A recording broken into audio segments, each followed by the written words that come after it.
H-Town, what's up? You know what time it is. It's time for the best 120 minutes of your day. The Chop Shop, the nation's #1 urban sports talk show, and also your midday sports happy hour. Yours truly, Robert Hatter, alongside Chris Walker. I mean, Jim Hicks, and sometimes Chris Walker. Boy, Chris Walker came on yesterday, so I'm thinking about it. Coming to you live from Houston, Texas, but we broadcasting all over the world via Facebook Live and YouTube Live, and it is Tuesday morning. Great morning. Got great topics we got to cover today. You know what? I want to shout out to my starting five today. Who is this? Chris Charles. I think I see Daryl Anderson. Hold on. I'm going to shout out to my guys. You know, because I know I give women the credit all the time, but guys, let me tell you something. See, I'm looking through my other stuff here. Just making sure I ain't missing nobody. Oh, man is there. But I didn't see Daryl Anderson and Chris Charles and Daryl Barnes and Jeremy Johnson, Sean Davis, D. Holcomb, King Sticks, man. Man, shout out to my guys. I know I got a whole day for the women, but guys, every day is yours. So we fellas. So, but shout out to y'all too, man. But I want to really express what's up. I see Romeo Maxwell. He tuned in, but he didn't say nothing. But I can see him over here on this feed. Who else we got over there? Sean Davis. I'm just shouting out guys. My starting five. Well, who were they? Who were they? Let me go back and make sure I talk to those guys. Chris Charles, Daryl Anderson, Corey Willis, Daryl Barnes, Jeremy Johnson, Sean Davis, and sixth man is D. Holcomb. But it's just, yeah, shout out to you guys too. If everybody and y'all give me a topic that you haven't been covered, and I'll try to get to it today. Just I like to have something new. I like to know what y'all thinking sometimes, cause and see can I give some insight on some of the things, because people were calling me yesterday, and I didn't realize, man. I got calls from all over the country. People were asking me about the U.S. Open. Excuse me, the British Open. Excuse me, the Open Championship. I used to call it the British Open, but they call it the Open Championship. It's over in England. It's played over in England, different courses in England every year. And Rory McIlroy, they asked me a question.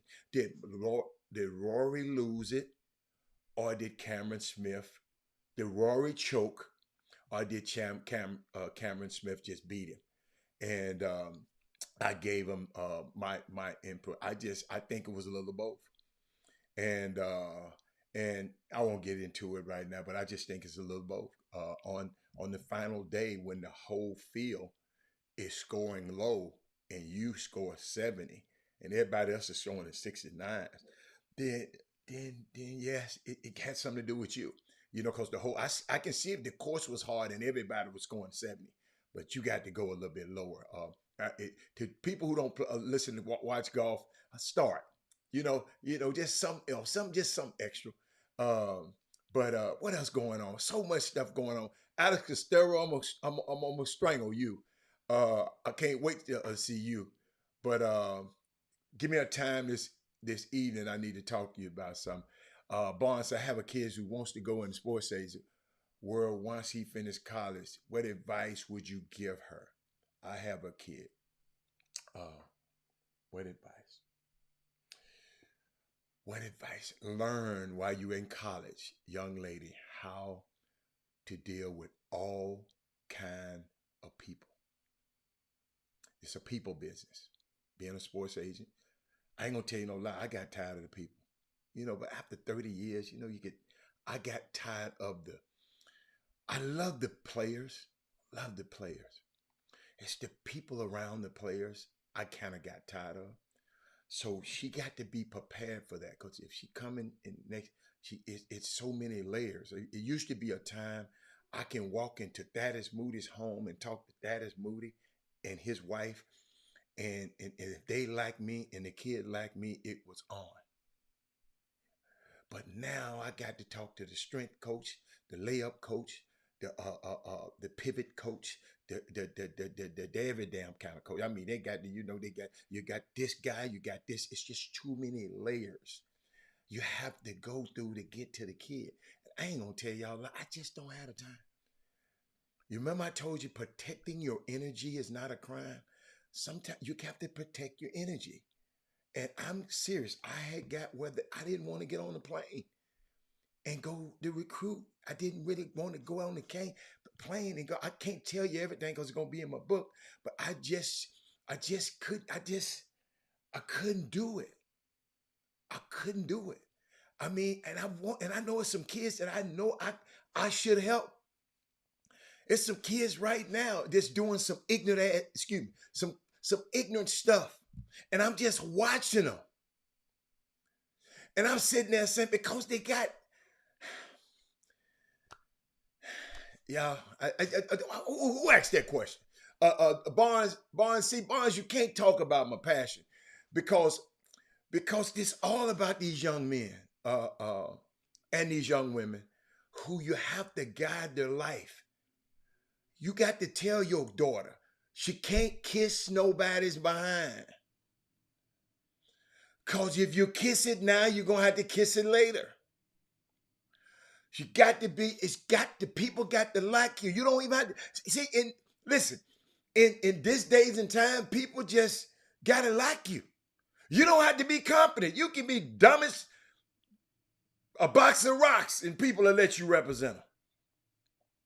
I've seen it. I saw it in Vegas. I mean, Greg Morris, the stuff that these y'all got to go. Let me tell you something.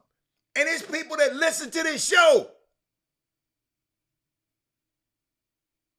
still just won't pick up the phone and say, Hatter, man, what do you think about this?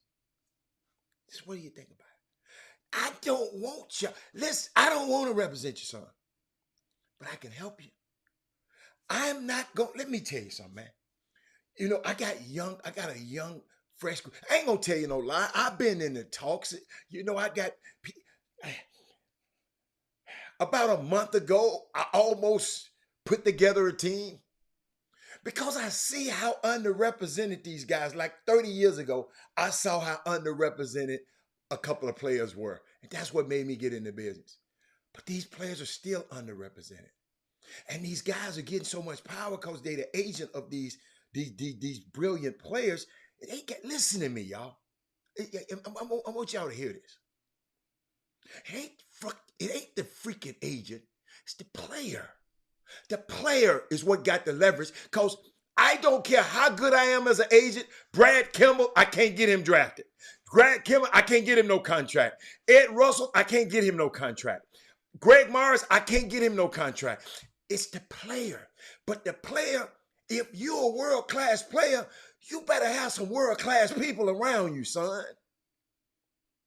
And I know because y'all don't know no better. Danny Stoudemire told me. He said, man, I came to all this money and my mama make $27,000 a year. How she gonna know? But there are bonds, people. It's a people business. When you go out there, when you go to these conventions, you got to deal with people. You go to the All-Star game, you got to deal with people. You go to the Super Bowl, you got to deal with people. That person got to want to be able to deal with people. And you got to be able, she got to be so convinced. And hold up, she got to know what she do. Let me tell you something. She got to understand the business of sports. Don't go out there being no damn fan. Hold on, I'm gonna let that seep in. She got to know the business of sports. Thank you, Daryl Barnes, because I asked that question. She got to know the business of sports. Sports is a business. Each one of those owners who own these sports teams, they got another business. She better learn. I'm finna give some guys. You better learn about the business those guys have. Then you know. Then you can pick up little cues on how to negotiate with their team because you know what kind of man the man is. Because the owner, the GM, he facilitates the thing, but the owner got to sign off. You got to know whether the owner's wife is one of the vice presidents in PETA. So you and your girl won't go to an All-Star game and get on the elevator with her with your mink coats on. She gonna look at that. Who is that? I'm just telling you. I know y'all be like, I can wear what I want. This business, this ain't personal. And that's all. She got to learn how to separate business and personal. Because it's going, especially a woman getting in this business. And if she's a black woman, it's doubly hard. So she just got to be, man, she just got to be sharp. She got to be able to, and she got to have a fortitude, especially a woman. Because there's going to be so much temptation out there. Got to realize these nice looking young, millionaires. So she can't be a fan. She can't be, she can't be. So that's all I'm gonna say about that. Share the show, everybody. The price of admission. Chuck McGowan, share the show. Everybody, share the show. And it's a unique thing. Me personally, it's a crazy business, man. It's an illogical business. This is a business where they done messed the game up. It's a business where guys want you to pay them to represent them. You pay Barnes, you the player. Barnes, you expect for me to give you something so I can go get you some money. What's up, Joe? Barnes. Let me go to Rick Brown. Rick Brown might get it. Barnes, you'll get it when you're on. Barnes. Rick Brown. This is a illogical business. This business, these kids expect something because y'all been giving them something. AAU, expect something. So what you gonna do for me for you to go get me some money? Think about that. Think about that in your own job.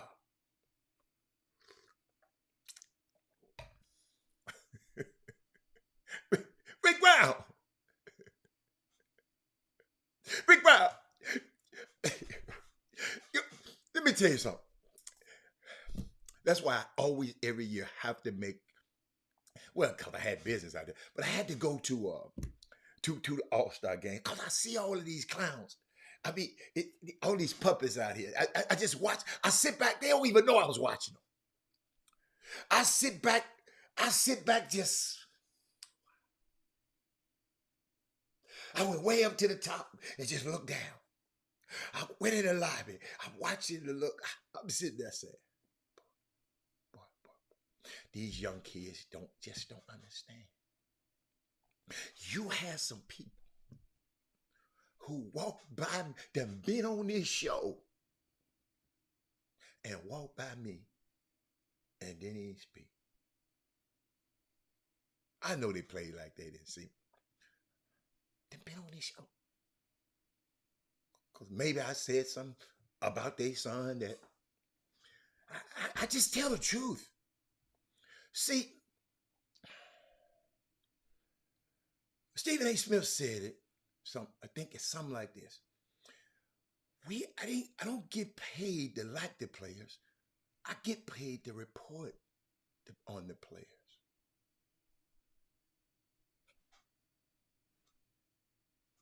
He said, I don't get paid to like them.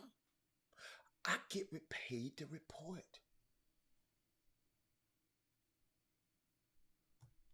Share the show, y'all. This one, y'all might need this one. I got two topics. I got two things. Let me get through my stuff, my openings. And Rick Barnes, something else. But happy birthday to the Silver Fox, Kevin Allen. Let me make sure, because I don't like the way my fade is right now. Oh, love y'all. Okay, there we go. It's happy birthday, Kevin Allen. Watch the show. Shout out to Competitive Choice. That's Casey Williams' team that went to the TBT and competed. They butt off. Casey Williams is the commissioner over the No Excuses program here in Houston. And Houston was represented well by them. A player, I never blame it on the ref, but a play here, a play there, they could have beat one of the top seeds yesterday. I was unique. Let me see what else. And some of the conversations we're going to start having on this show, we're going to have them in a different format. We're going to do it. I got to figure out, because let me tell you something. Tell you why. And let me tell you something. I know what I'm talking about, so y'all just got to hear me. Because some conversations are not meant for public listening. So it's going to be groups of us get together at some point in the future, because there's some stuff about certain things, some conversations. Just a word for somebody. Some conversations are not meant for public listening. Okay. And I want to shout out, y'all remember that conversation. Chad said, I always keep it 100. Chad, and I got something else for you, Chad. It's hard to believe. It's been 7 years since we lost Stuart Scott. Today would have been his 57th, I think, birthday. Miss you, bro. Y'all got to realize Stuart Scott on Booyah on ESPN, he was first in a small market in Orlando. Okay. When Penny and I first went to Orlando, not, just to try out, you know how they send you for a visit, you want to work out with the players. Orlando Magic, this new franchise just wasn't that bright. They didn't have nobody to pick us up at the airport, right? So Stuart Scott was there covering Penny when he had the camera and the mic. So he wasn't Stuart Scott, y'all know. He had the camera and the mic interviewing Penny when we come out there. So we got through the interview and everything. Shoot, wasn't Orlando Magic people around. He took us. I'll never forget it. Took us to the stadium. Took us to the Orlando Magic. They didn't even come pick us up. What up, Hatter? I went to see some games that funded last night to see and ended up playing in a game. Wow. Well, that's right. Just the TBT went. So they still had it last night. I didn't know. Anthony Ship, let me put that on it. But y'all, let me tell you something. Stuart Scott, my dude for life. Okay. He said, what up, Hannah? I went to see a game at the Finally last night to see the No Excuse Pro-Am, and I ended up playing in a game. Wow. Anthony Ship, you got to share that with us. Man, thank you, man. Y'all share the show. Ain't no show in America gonna have something like this. Share the show right now. Let me put it on my let me go to YouTube. You know, cause all you YouTube's talking, I can't share it. Well, give me a thumbs up. Watch what I'm gonna do. I'm gonna show y'all what I do. I go to YouTube. Let me go to YouTube. Why? I go to Q. I hope y'all can see this. Let me see. Oh, the camera right there. Let me see. Camera right there. I go to YouTube. I hit on me, right? Then I go over there. Then I hit share. Then I can go to Twitter. It pops up my Twitter. And then it's sent. You can go to your, think about it. You can go and text your friend. You can text your friend. Your last 5 friends and just put them in there and tell them chop on. Do that for me. All right. But Anthony Ship, now that's amazing. Anthony Ship, you must get ball. How the hell you getting in the game? Hey, hold up. You drive around with your gear in the car? Anthony Ship, you must be young. How old are you? Talk to me, man. Talk to me. Ain't that amazing? Share the show. I got something I want to share with y'all, man. It's a couple of things. They're kind of heavy. But I see a community needed this information, and I didn't have time to give it yesterday. But I want to give y'all something. So y'all remember Tim Reid? I didn't put a picture up there. Tim and Daphne Reid. They used to, what's up, Reggie? Oh, hey, Reggie. What? Hey, Anthony Ship, Reggie, went to the Pro-Am to watch and wind up getting the uniform and playing last night. I ain't never.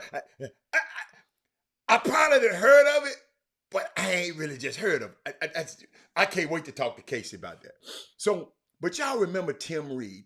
Google him right quick so you can know him on topic. He was an amazing actor. Okay, Reggie, you might want to hear this, Reggie.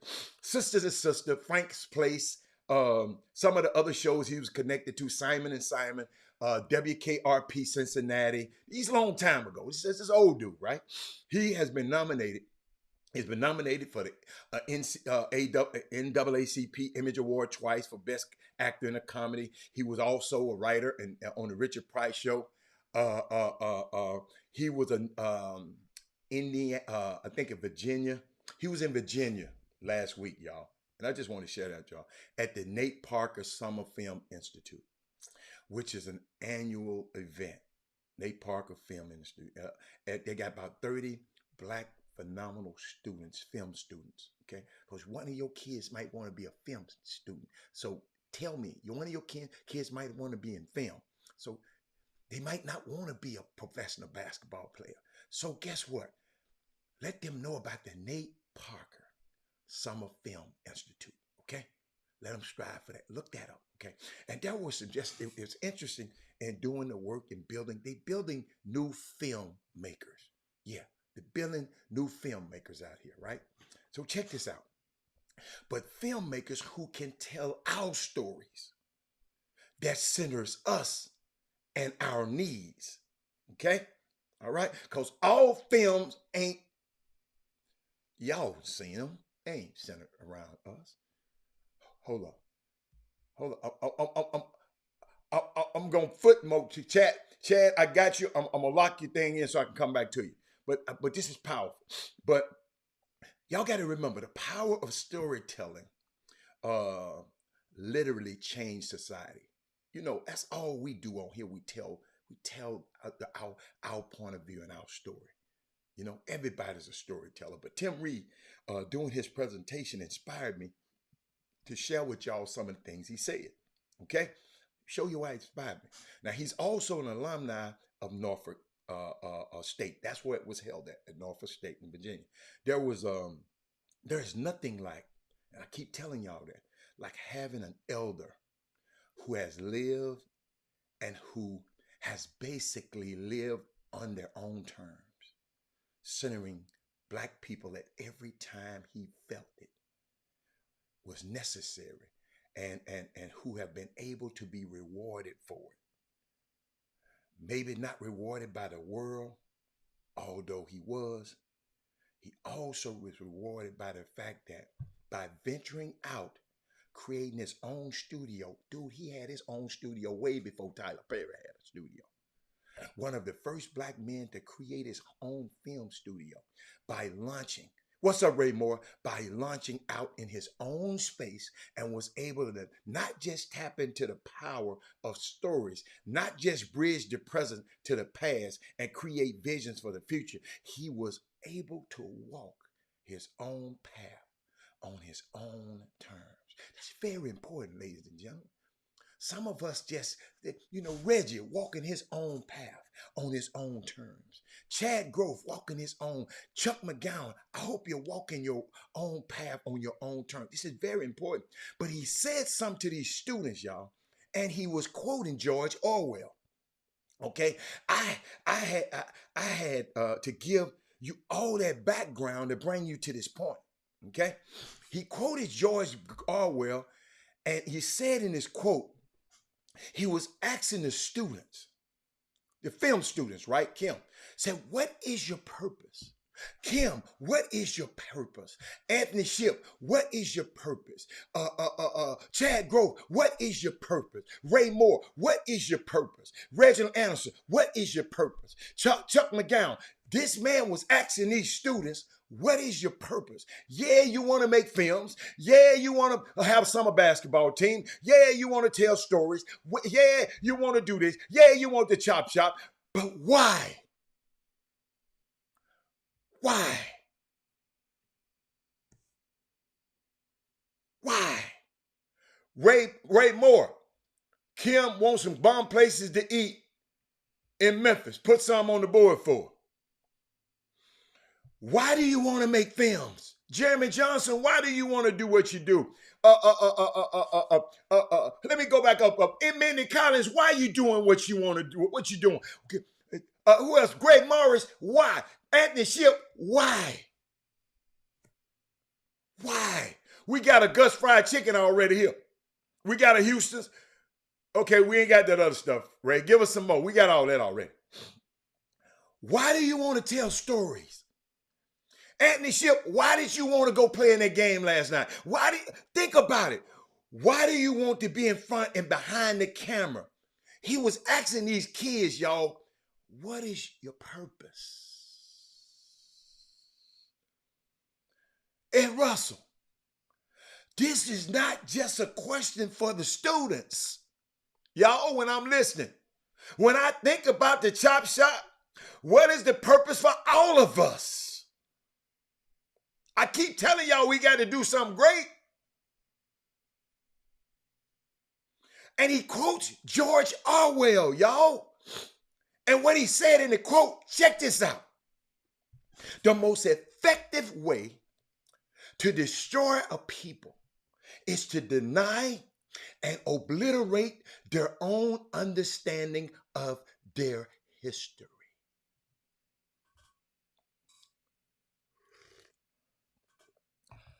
I'm going to repeat that. It's a quote from George Orwell. The most effective way to destroy a people is to deny and obliterate their own understanding of their history. This is important. George Orwell is not black and was not black.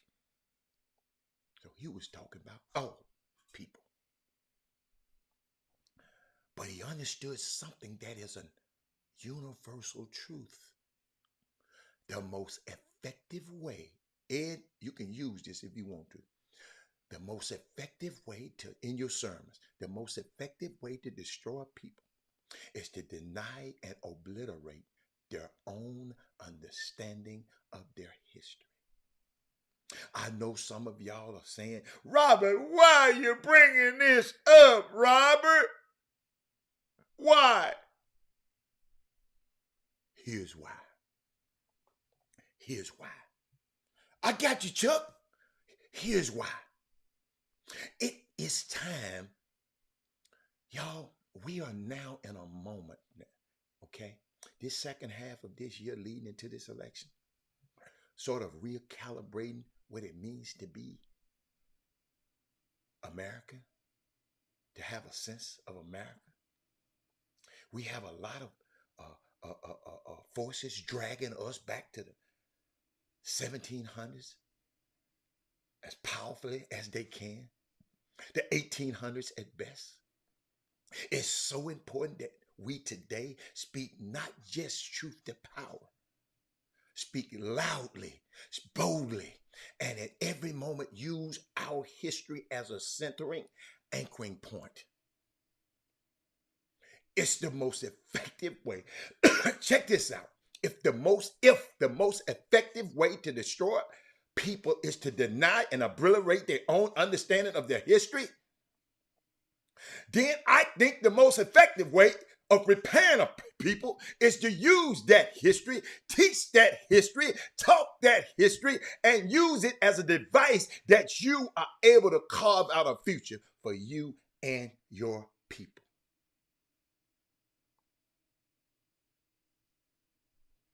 Last week was the anniversary.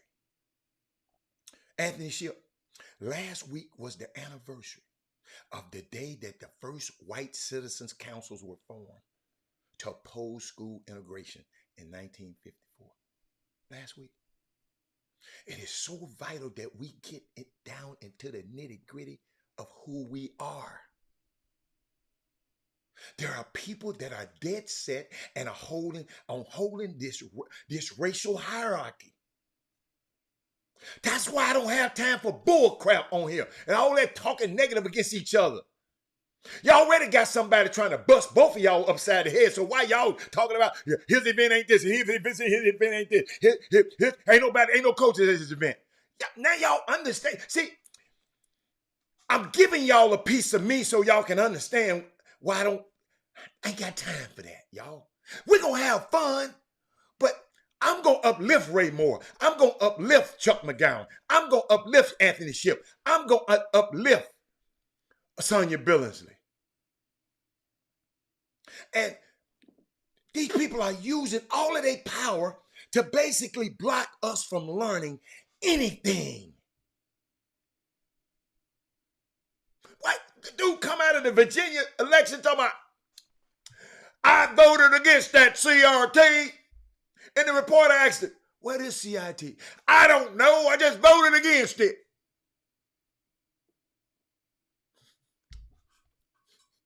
I don't know. I just voted against it because Trump told me.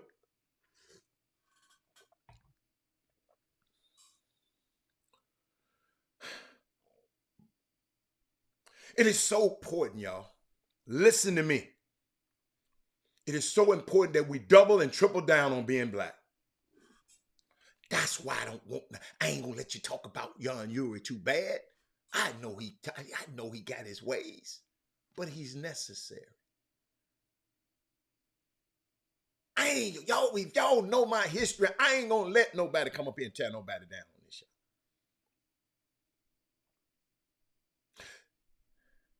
Thank you, Tim Reid, for that reminder that we have the power and it's absolutely necessary that we double and triple down on loving us harder than we were taught not to. I need to repeat that. We were taught to hate each other. Yes, we were. We have the power, absolutely necessary, that we double down on loving us harder than we were taught not to, and double down on learning our history. That's why I give y'all these history lessons. I know y'all want to talk about sports. We're going to talk about sports. But they want us to watch the game so they can do all the other stuff behind our back while we watching the game. I told y'all it was a black man's game and a white man's business.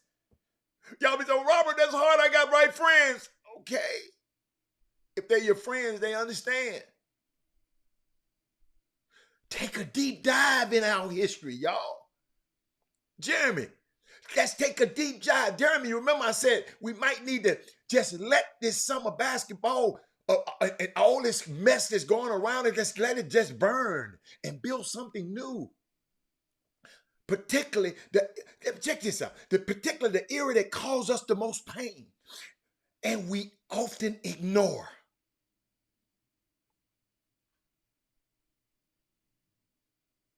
Yeah, you know I'm talking about it. What's the era that caused us the most pain? I know how it caused me. I can't watch the movies with it in it. It's hard for me. I'm talking about the slave era, the era of enslavement. I hated to watch Roots. I watched it. I hated to watch 12 years a slave. It it does something to the inside of me, y'all. It's a pain. I'm talking about the era from what that pain, that era. I'm talking about the era immediately following that, where we did all we could, even following that, right? We done went through all of that, did all we could to repair our communities, and then they bombed us from the skies, Tulsa, Oklahoma. The pain of that. Let's use history. Dive into it. That's why I give you these things. I didn't realize that God gave me this platform for me to give you this. I used to come on here and talk about sports all the time. And wasn't nobody getting free. But I got an email last night. Let me read it to you. Got an email last night. This is why I don't put up with that stuff. Got an email last night. Hold on. Check this out. Listen to me. Mr. Hatter, would you be so kind to send me that copy of the letter that you to send to my children? The letter that I sent to my children saying I believe in them. Somebody emailed me this last night. Here it is right here, y'all. They said, I also wanted to wish you a belated happy birthday as we share the same date. I appreciate your contribution to the show, more so the non-sports related knowledge. Thank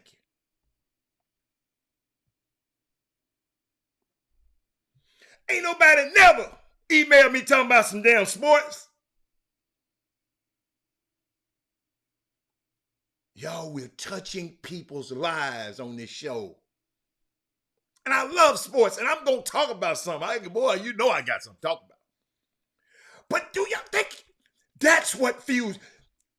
Whoever that was, they put some more gas in my tank.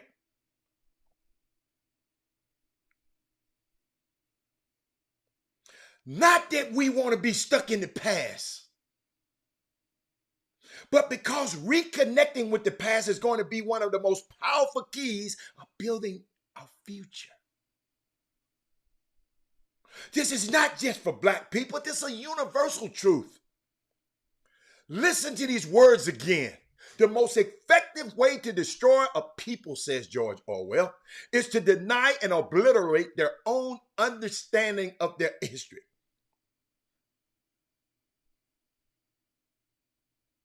We got to go and reclaim it, man. We got to go reclaim it. Yeah, I got something else for y'all.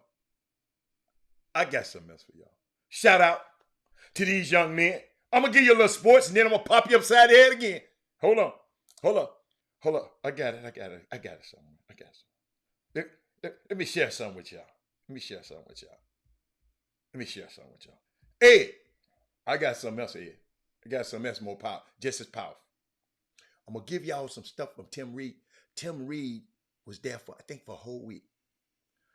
He had something every day for those kids. And I'm going to give y'all something every day I can. Okay? Check this out. Look what happened yesterday. Black players make history at the MLB draft. You know, we've been talking about this, Mindy. We've been talking about this, Sonya. We've been praying for this, Sonya. We've been talking this to the existence. For the first time in MLB history, four of the the top 5 picks in the draft are Black. Think about it. When the chop shop was started 6 years ago, these kids were young. We was talking about that then. We spoke this into existence. The league has made efforts to ameliorate the lack of black athletes in recent years. For the first time in history, black players comprise 4 of the top 5 picks in the NLB draft. Drew Jones, Kamar Rucker, Tramar Johnson, and Elijah Green. The milestone was first reported by USA Today. Baseball has been heavily criticized for the lack of participation of black athletes since Jackie Robinson broke the color barrier. It's unbelievable, man. We've been talking about this for years. Whoever been on the show from the beginning, we talked about this in the beginning. Because Jimmy's a baseball player. The numbers have declined since Jackie Robinson. Angel, I know you should love that.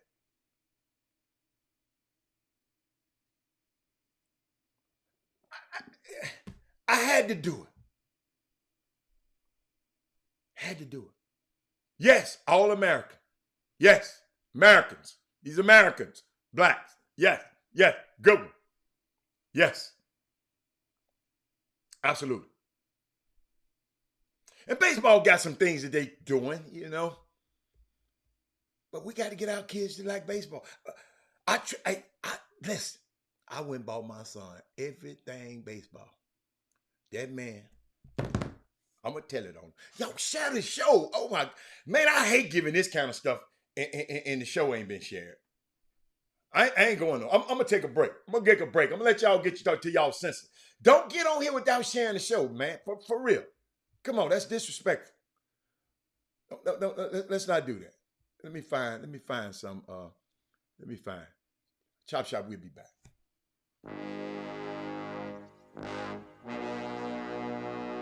The Cox Pradia Law Firm. Big city, big town, big settlement. Your fight is our fight. Need legal advice? You know who to call. Personal injury, wrongful death, car accidents, premise liability, serious injuries. 1-800-HURT-NOW.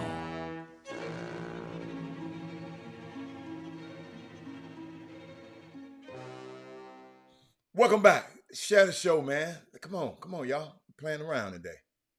Michael Jordan said, for those looking to get into sports photography and videography, baseball is underserved area, kids and their parents. Okay. All right. I got you. I had some more. I put favorites up there. Chuck said, that's awesome. Sometimes it takes a while to understand our why and our purpose. We should definitely leave it better than we discovered. Absolutely. Anthony Shipp said, he's 56 years old. I always carry my gear in the car hatter. I stay ready and in shape because I'm training my son who plays. I got you, Shipp. I like that. Shipp, I ain't gonna lie, man. I wasn't training my son. Man, I ain't gonna tell you no, Mark Bryant. Y'all remember Mark Bryant? And Mark Bryant helped me. Mark Bryant, you know, coach, assistant coach for somebody right now. I think he's at Phoenix. But he walked in the gym, and I was working Rob out when he was young, and he said, "Do me a favor, Rob. Try getting in the drills with him." I said, "Okay." I was really mad. I said, "Man, the hell you telling me what to do?" But I said, "Okay." NBA player. You know what? When I got in the drills with him, I mess up and miss a couple shots. He felt he was under less pressure. Because I was just watching him the whole time. You do this, you do this, you do this, you did it. Then we used to get in free throw shooting contests and all that kind of stuff. Mark Bryant, thank you. Thank you so much. Chad Grove says, so many young people in Vegas doing summer league, walking around into the hotels. Check this out. Let me put this on the screen so y'all won't think I'm saying this. It's Tad. Walking around the hotels, acting thirsty with young ladies, groupies. Heard a couple of incidents where they took the girls to the room privately and didn't know they had to pay. That's good, boy. That's a good one. Check this out. Because ain't nobody taught them. Ain't nobody taught them before they came to Vegas. Okay? Check this, y'all. Y'all need to listen to this. Mamas, teach your kids. When they go out there to Vegas, y'all teach them. Some of them know a little too much. Some of them might want to pay. But you can't bring these girls you trying to pick up, you think they like you. They are working girls. They hookers. So he said they didn't know they had to pay. Next thing was a pimp showed up. Uh, what it could y'all got to be smarter. I wouldn't say the names. I'm glad you didn't, Robert. Don't they understand team personnel stay in the hotel lobby and also the NBA teams hire people to watch them? I just said this on the show for 6 years. Players cut themselves. So you had some guys. Listen to here, parents. You know, this is why I tell you need to share this show. Because somebody need to hear this. You can't go out here for 10 days to go to work and concentrate on a craft that ain't but 550 people on the planet gonna be able to go and play and be a full-time member. You got a shot to go to the summer league and be on one of these teams. Some people don't get on some of these teams, but you take your little happy ass out there and you want to bring girls back to your room. Okay? Then you don't understand. You bring them girls back. You got to pay these girls. These are hookers in Vegas. It's legal out there, man. And if y'all ain't gonna tell them, I'm finna tell them. That's why that's why people don't want you to watch the Chop Shop. There's no way all of y'all haven't duplicated, quadruplicated yourself on this show. You ain't gonna get this. Stephen A. Smith ain't gonna tell you this. Max Kellerman ain't gonna tell you this. Shannon Sharp ain't gonna tell you this. Your sons, you're running your ass all over the country, spending all this money following your son. He get a chance to go out there and go to the pro league, and he'll just mess it off in one evening. The pimp show up. What if that got into it? Somebody shoot. Anything can happen. Because we haven't taught our kids. They don't know. You ain't telling them nothing. You ain't giving them no history. You ain't giving them no nothing. We just want to talk sports all the damn time. See what talking sports all the time will get you?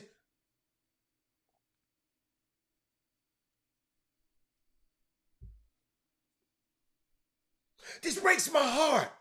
I know it was happening. Go in the room and watch TV and read a book for 10 days. Because if you got a problem, you can't wait 10 days, your ass got another problem.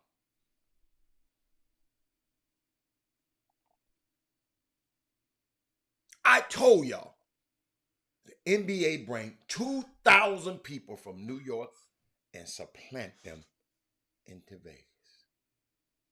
They're at every hotel.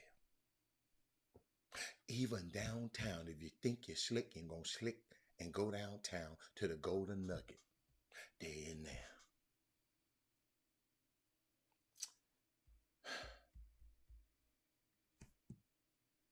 I'm sorry. I missed some of your comments. Yo, got to teach our kids, man.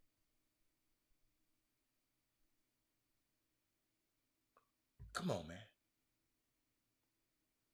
People working out there. It's like you should be working. Yes, I know they think like child. But guess what? We got to groom them. Got to groom them. Everybody ain't gonna do the right thing. But let's just make sure our kids do the right thing. Say, man, y'all gotta do it, wait 10 days. Get whatever you want to.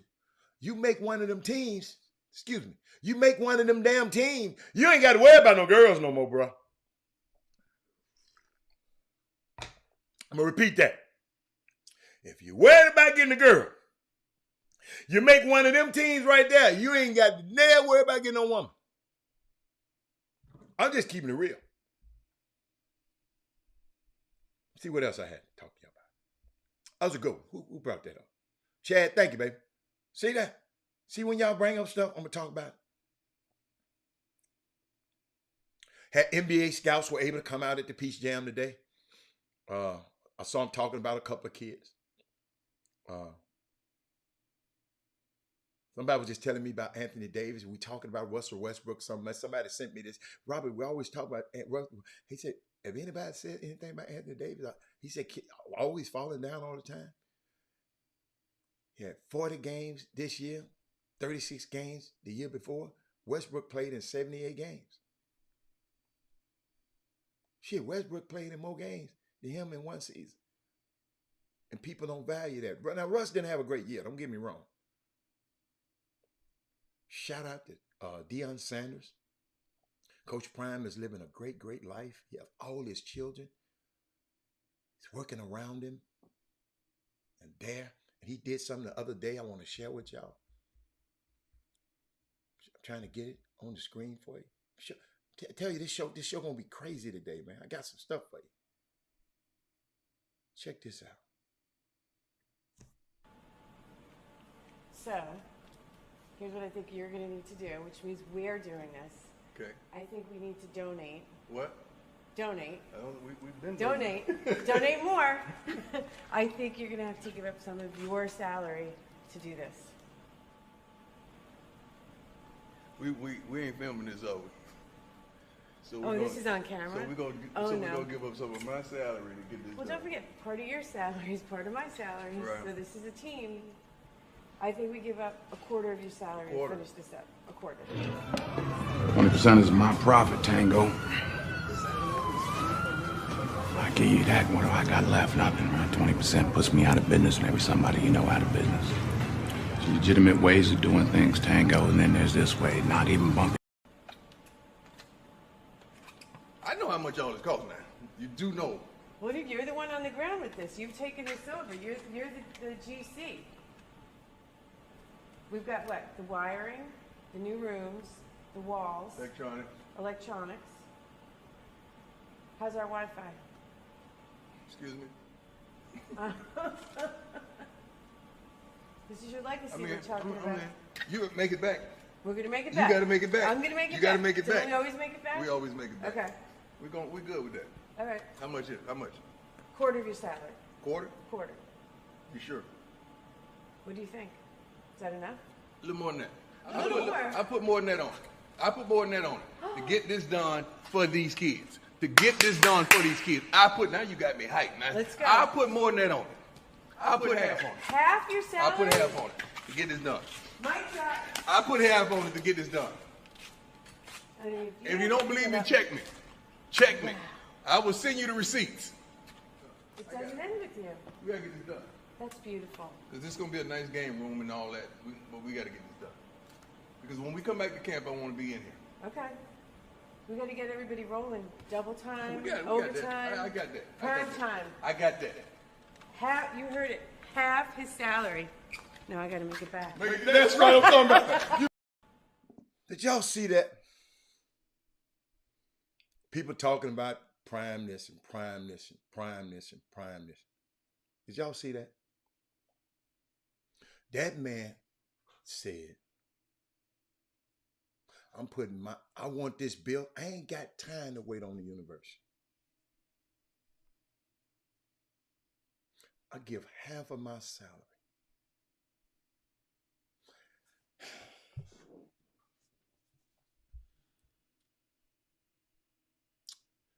Think about that, Mindy. That's why I said we need to share the show. We need more men like that.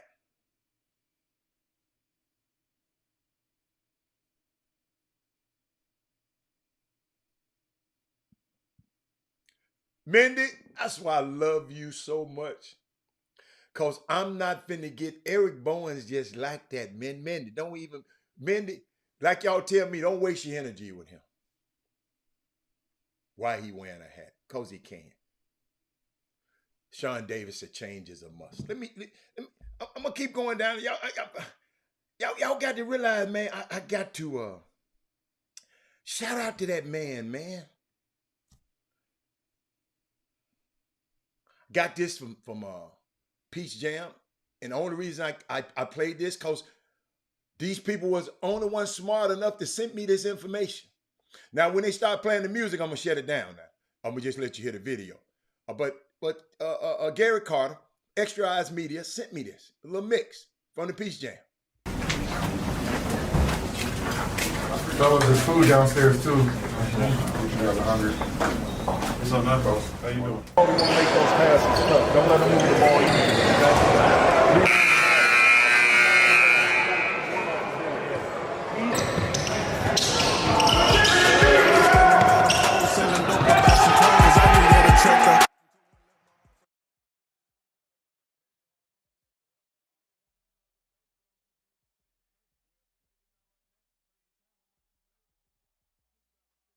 I just want to give y'all a little stuff. When them guys take out their time and send me stuff like that, nobody else from no other team sent me nothing.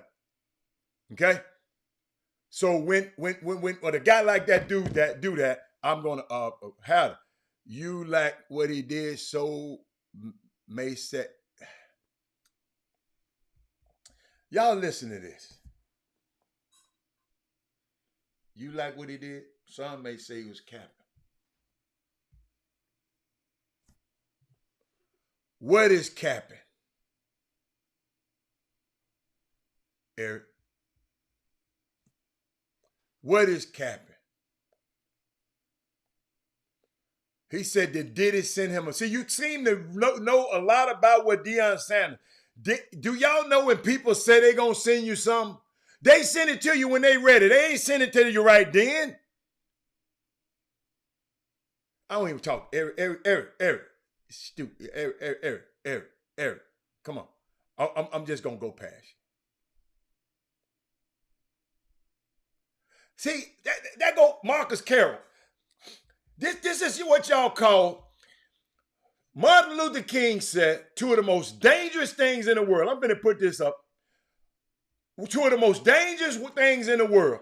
This Martin Luther King is sincere ignorance and conscientious stupidity.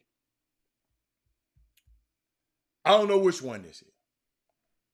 I love Deion is doing, but what did the money from Diddy? How you know? Did he just announce that last week? How you know he done sent him the money?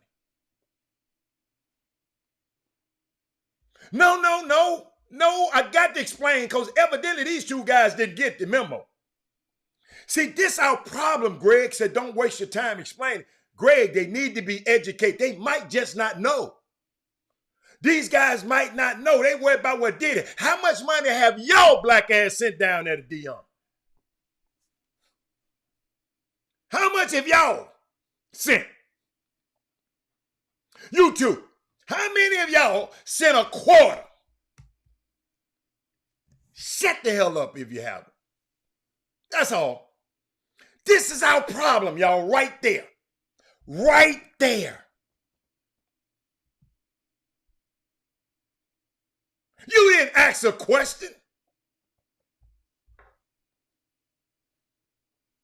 You don't have to see nothing in private. Well, I tell you what. Why do you post stuff then, Eric? If you want everything to be in private. Every trip you go on, everything you go on, you post it. People might say, you don't know. See, what it is, you might be capping. So you think Deion capped. Deion, we didn't even know anything about what Deion was doing.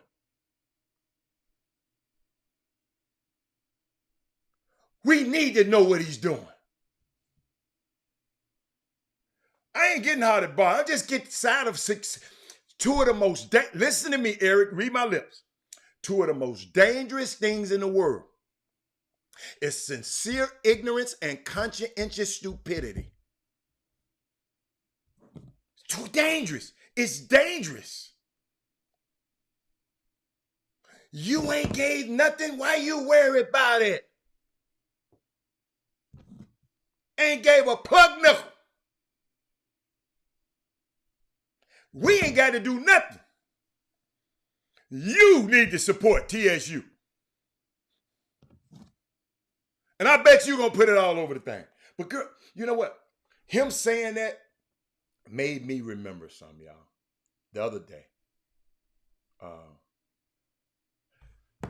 I watched, I think it's a great thing. Shout out to Deion Sanders. Went down there and changed the whole the whole, the way those people think down there in Jackson, Mississippi. I've been there. Those people got a sense of excellence down there now. Get up and go to Jackson sometimes. Those people are doing something. The police department is working better with the school. Jamal Finn team won last night. I didn't get a chance to see it. Y'all, I was too busy last night. I played a little golf yesterday. it don't get dark till about 8 something. You know, it's too hot to go out there, so you got to go about 6 something. It's like 6 something. So, but thank you, culture. We got to quit every time a man do something. The only thing you want to talk about is LeBron. LeBron don't care nothing about you. You can't come at them. You can't go at talk about how much money Puffy, what happened to the money P. Diddy give? Why y'all always worry about somebody else's money? Who somebody give? Where the money P. Diddy? Do y'all know how this stuff works? Even when, I never forget, when Mackenzie Scott, go look up Mackenzie Scott, when she gave that money to Prairie View and all in black college, you know what? Most of y'all talk about, well, they just got that money. Man, that money got to come through channels. When somebody transferring $1 million and $56 million like that, it just don't happen tomorrow. And see, maybe y'all just don't understand. That's all I'm saying. But guess what? I sit here and watched the video yesterday, a couple days ago, and I thought about us. I thought about us in this community. And y'all just triggered it. You too. Thank you, Eric Bowens. I'm gonna show you how hard and bothered I'm about to get to you. I'm not hard and bothered. This is just how I am. But let me help you, Eric, and Marcus Carroll. Watching Kevin Hart and Jay-Z, they had a sit down, and it was just talking about how it went. You know, Kevin Hart don't like asking nobody for nothing, and Jay-Z don't like actually they just, you know, it was just, you know, these dudes got together on Kevin Hart's. He got a new platform that he's doing sit downs with people, and a beautiful little setup.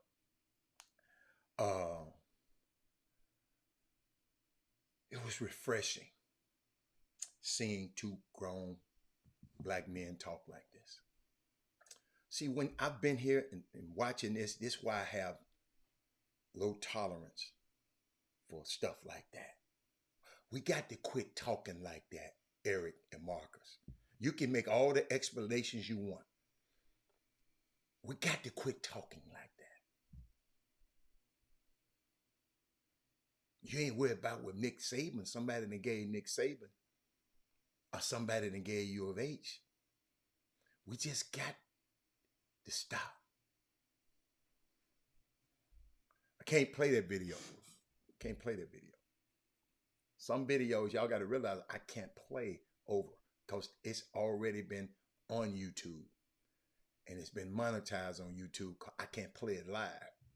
So what I'm going to do is just talk about what I got out of it. But why can't you say something positive about it?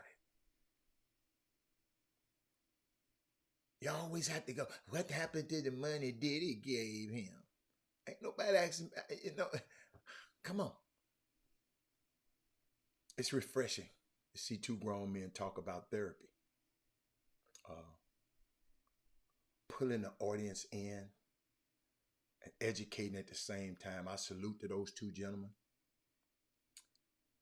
Notice I didn't come on here and say, they was grandstanding. They doing this for the camera. Really? Dion don't have to do that for the camera. See, if you knew him, or tried to get to know him and read up about it so you can get an understanding of his history. Like I said in the beginning of the show, please go back and watch the beginning of the show. Understand him. Understand what he's been doing. Check this out. I salute these gentlemen. Kevin Hart thanked Jay-Z. Man, you could have been anywhere. I know how valuable. He said, I'm conscious and aware of your time because I know how people don't value my time. I told y'all how important time is. We've been talking about that. In their relationship, he never wanted to be that guy who throws a monkey wrench. You go to the gathering, you go to the party, come up to him, man, I need to talk to you. Man, I'm in that party. Don't be talking to me right now. Share the show. Share the show. It's important. But in this case, all it was it was a needed and must, and it had to happen for these two guys to get that. I didn't know the extent of these two guys' relationship. They own a luxury box at a professional team. These guys are getting keyed up and learning each other so they can do something big. Wow, we got guys on this feed want to talk about brothers doing something big. Like Deion Sanders transforming Jackson State into where everybody talking about it, but we got something to say. And then you come back and say, because it's out there, it's all you hear, we got to talk about it. Yeah. Check this out. It's all right. It's all right. It's all right. It's all right. It's all right. It's all right. You don't have to prove it to me. You don't prove it to me. You're good. It's good. He said, hopefully, Jay wouldn't hold that against him for coming on the show. Jay said don't want. Jay was just talking about, man, I don't like to reach out for too much stuff, but I reached out to Kev the other day. I needed something from Kev. This Jay-Z talking. This a billionaire. Would it be? They support each other. And it's all good. I watched it. Jay is a mentor and a friend to Kevin. See, some of us, we think we too big for somebody to mentor us. We think we know it all. Because what? We got an opinion. Everybody got opinions. Back your opinions up with facts. Back your opinions, Eric, with facts. You can have an opinion and say any freaking thing. A crazy man got an opinion. Back it up in facts. Check this out. Kevin Hart watched the way Jay moves and studies the reason behind the moves. Y'all listen to me, black people. Don't be hating on nobody. Study the moves behind Deion Sanders. Study them.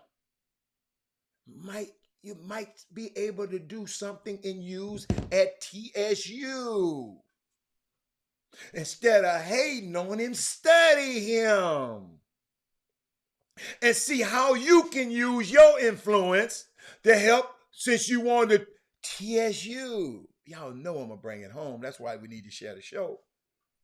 Jay talked about how he's in awe of all that he is accomplishing because where he came from. Jay-Z said he and his friends just sit back and they said sometime, man, I can't believe this. The dudes came from the Marcy Projects. Have you ever been to New York and went to the projects? It was built for you to not get out of there. They want y'all to kill all each other right there in that little, so you won't get out to go to Manhattan.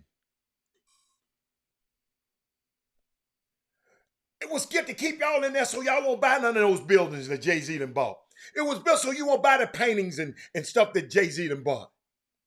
He wanted to keep you right there so they can keep an eye on you. I ain't got to send the police everywhere. We just surround this place. But guess what, ladies and gentlemen? And this is why I'm talking to you like this, Marcus. This is why I'm talking to you like this, Eric. Because sometimes iron sharpens iron. I'm just telling you, you don't have to listen to me. You're grown. It's another way to do it. It's another way to think. He was inspired by whom? Jay-Z. Muhammad Ali. He gave Jay his bravado.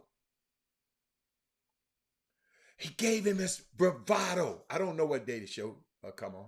He said, and it don't come from a place of arrogance and pompousness. He said he felt proud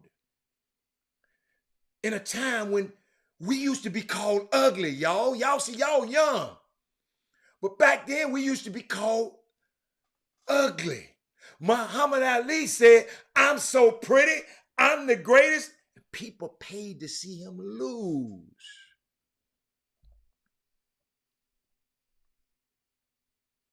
You follow me? He said, I love Ali not from a place of arrogance because he know he put in the work. Thank you, Rashawn. Check this out. He lifted all of us up. And he hoped Jay-Z, listen to these words. That's why I told y'all this. Thank you, Rashawn. Rashawn, thumbs up on the show for me. You on YouTube.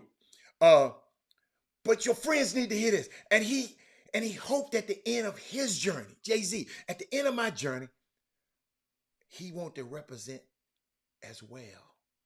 Just like Muhammad Ali inspired him, he want to inspire the next generation. That's why I talk about this kind of stuff on this show. Because I want to inspire the next young man. Just the growth and the evolution and the things that he was putting out. You know, the things he used to put out in the beginning. And then you see the albums 444 he put out now. Now he talking about the stuff that do y'all watching this evolution? He made a shift from money and getting it, this and how I'm living, to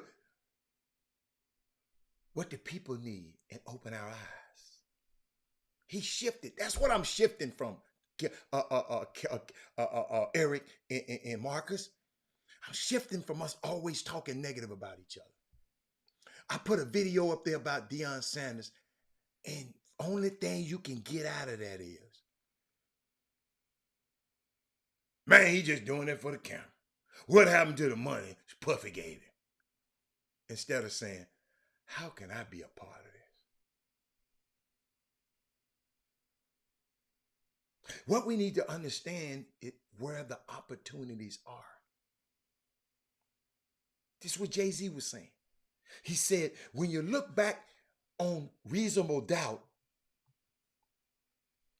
even the songs that were more braggadocious, he said, it was more than about money. They were being directed at the systems in America.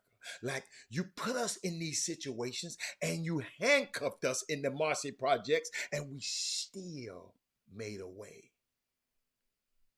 You took the drums. This Jay-Z. He said, you guys took the music, so then you took the drums and we beat on the table.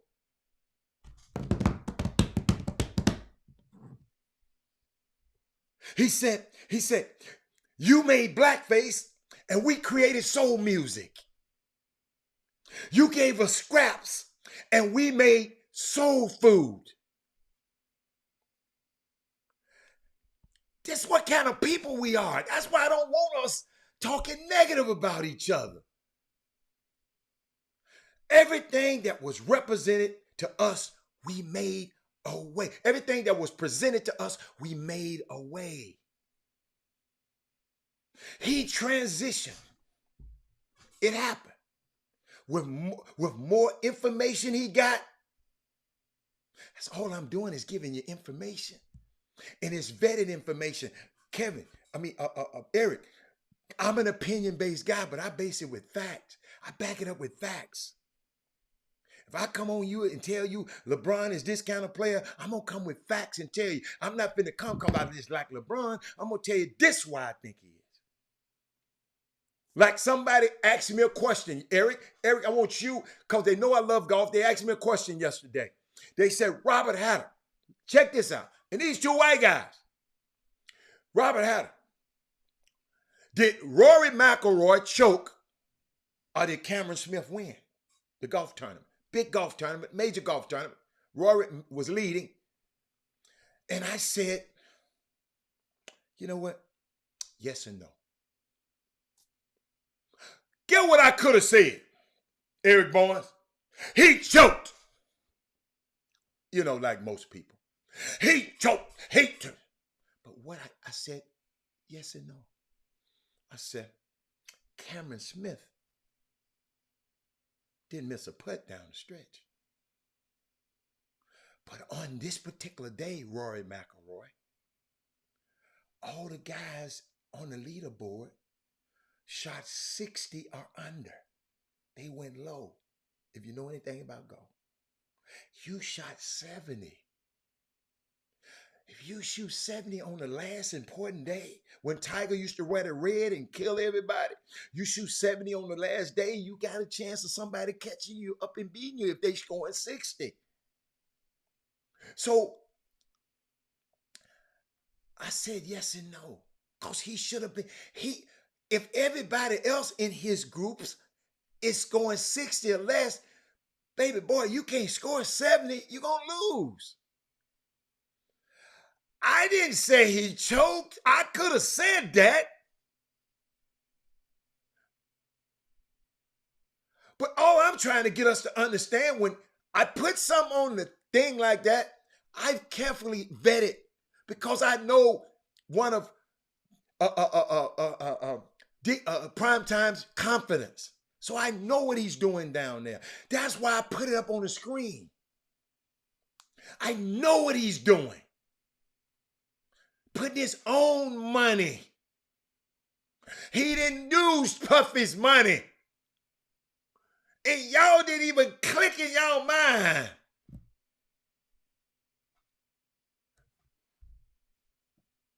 The lady said, you wanted this for these babies. He said, you know what? I did, and I'm going to pay for it. You wanted 25%. I'm going to give you 50%. Can y'all understand what I'm talking about? You guys, I don't want you, listen, I love your comments, but I just want to give you a different way of thinking.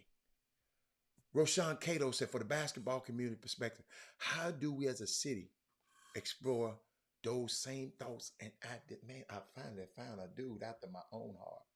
Hold up, man, hold up. Rashawn, where have you been? Rashawn, I've been talking about this for the last 3 years. From a basketball community perspective, how do we as a city employ these same thoughts and ideas? Hold up, let me put you back on the screen. I might leave your ass up there. Now, y'all know, would somebody explain to him, I want to put those words back up there, that Hov shared to make us as strong as we can be, grassroots and beyond.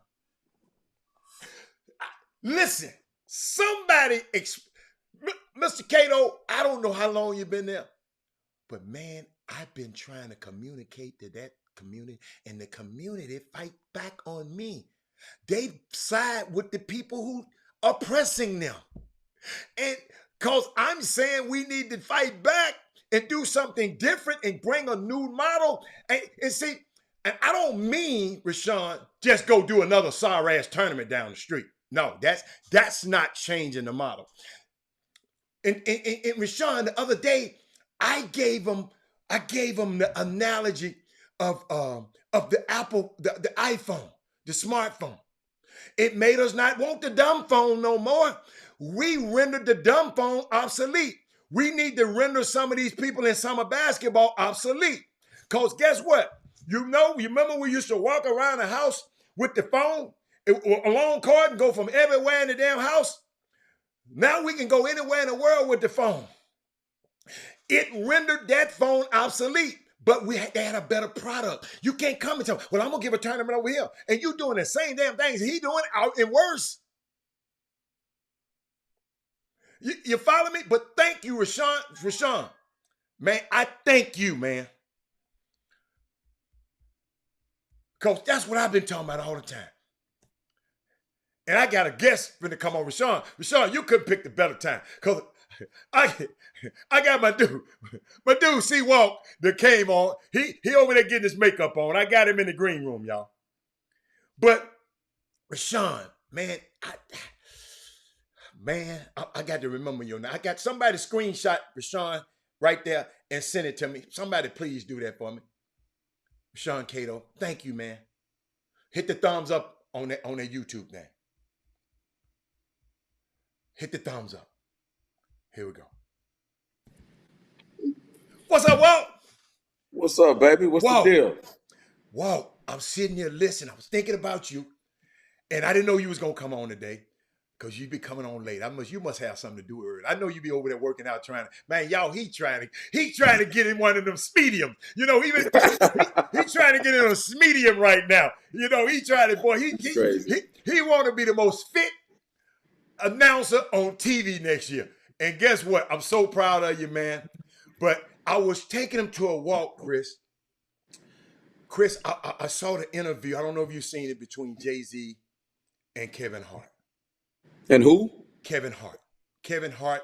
Hey, by the way, you talk about working out. I was in Equinox yesterday. Who was working out next to me? Kevin Hart. Yeah. And you know what? You told me this, but I didn't even share this with the show yesterday because we didn't have time. Oh man. So what's so unique though, Chris? I've been had this on my heart for a few days because Kevin Hart got a new show, and he bringing out heavy hitters like that. You know, Jay-Z don't just go everywhere. You already know, right? And he told Jay, man, thank you. I know. He said, I respect your time because I understand how people don't respect mine. You follow me? So, right. So check this out, Chris, and I want to put that back. I want to hit some, Chris, and I want to put it back on the screen. I got it. So, but Chris, they was talking. I was going through the conversations. You missed a couple of them, but he said he was just talking about his evolution. He said you evolve and you grow. Because Kevin said, you know, you talk different on Reasonable Doubt than you did on 444. And he just said, I evolved. Then the more I know, the better I got. He said he always wanted to know how else can we be of service. He said, how can we duplicate this? And I think about you. You left and left this responsibility. I mean, you know how you left. You had to go. You had to go get that bread. But think about it.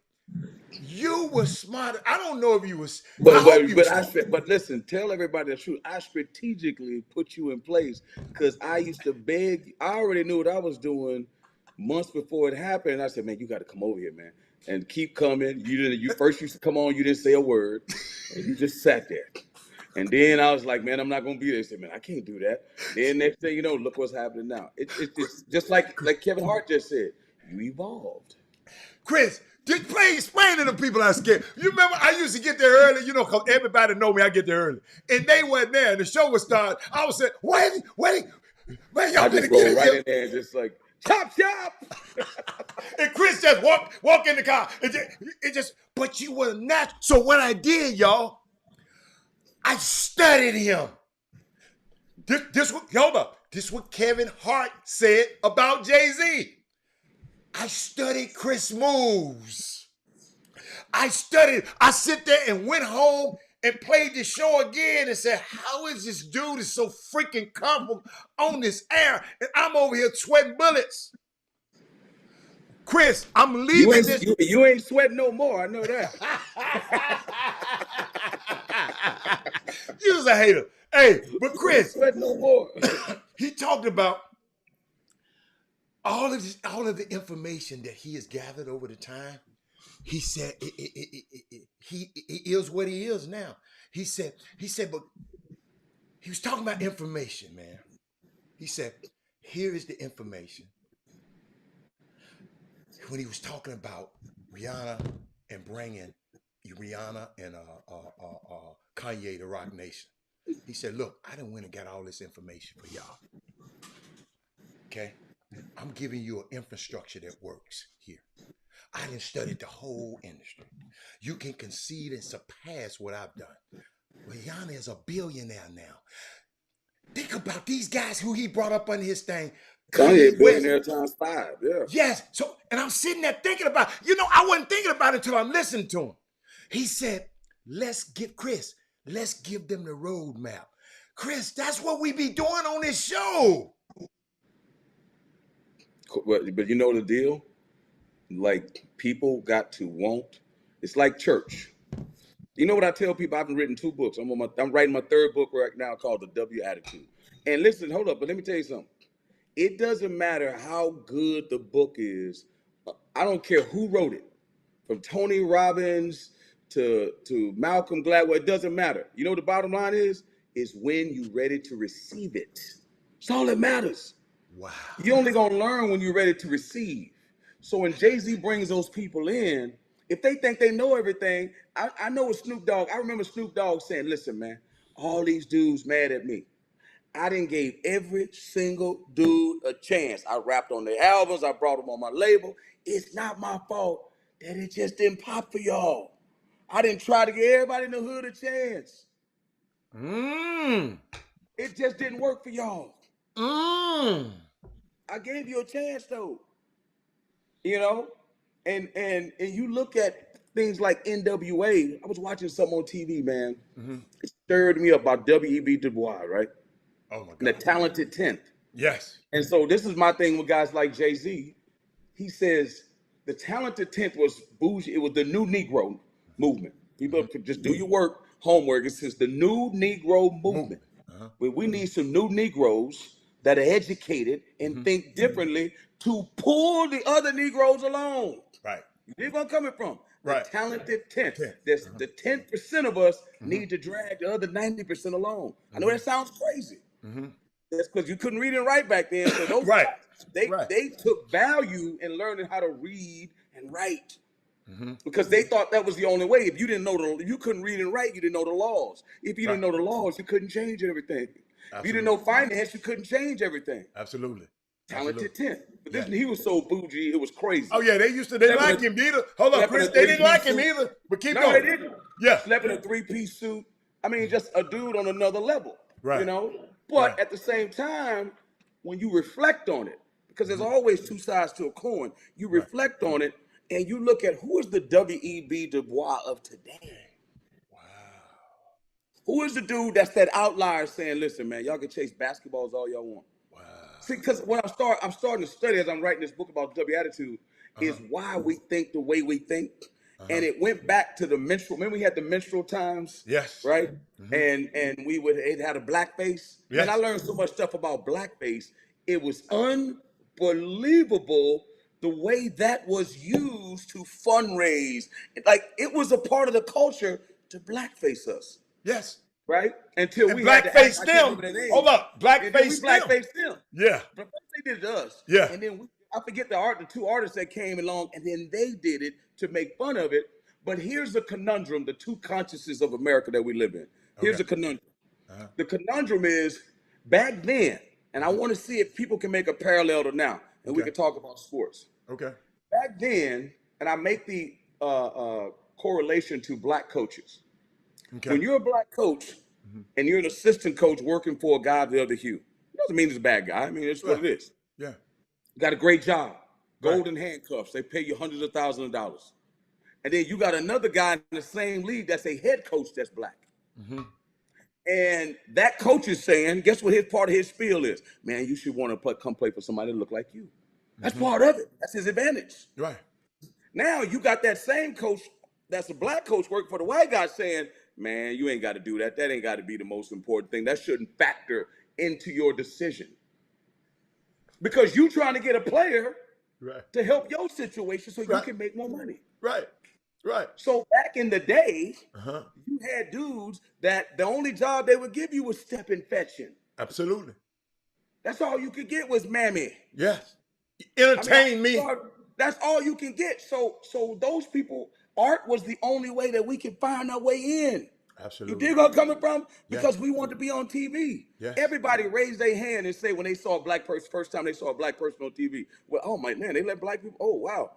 Everybody knows that seminal moment. Yes. But my point is, in saying that, is that we're conflicted because now you wonder why art or NWA or why if we're in a culture where, again, you use the N word, and I don't want to sound old and folksy, right? And we try to say ER and GGA, but when they use it in a song, we get mad at them.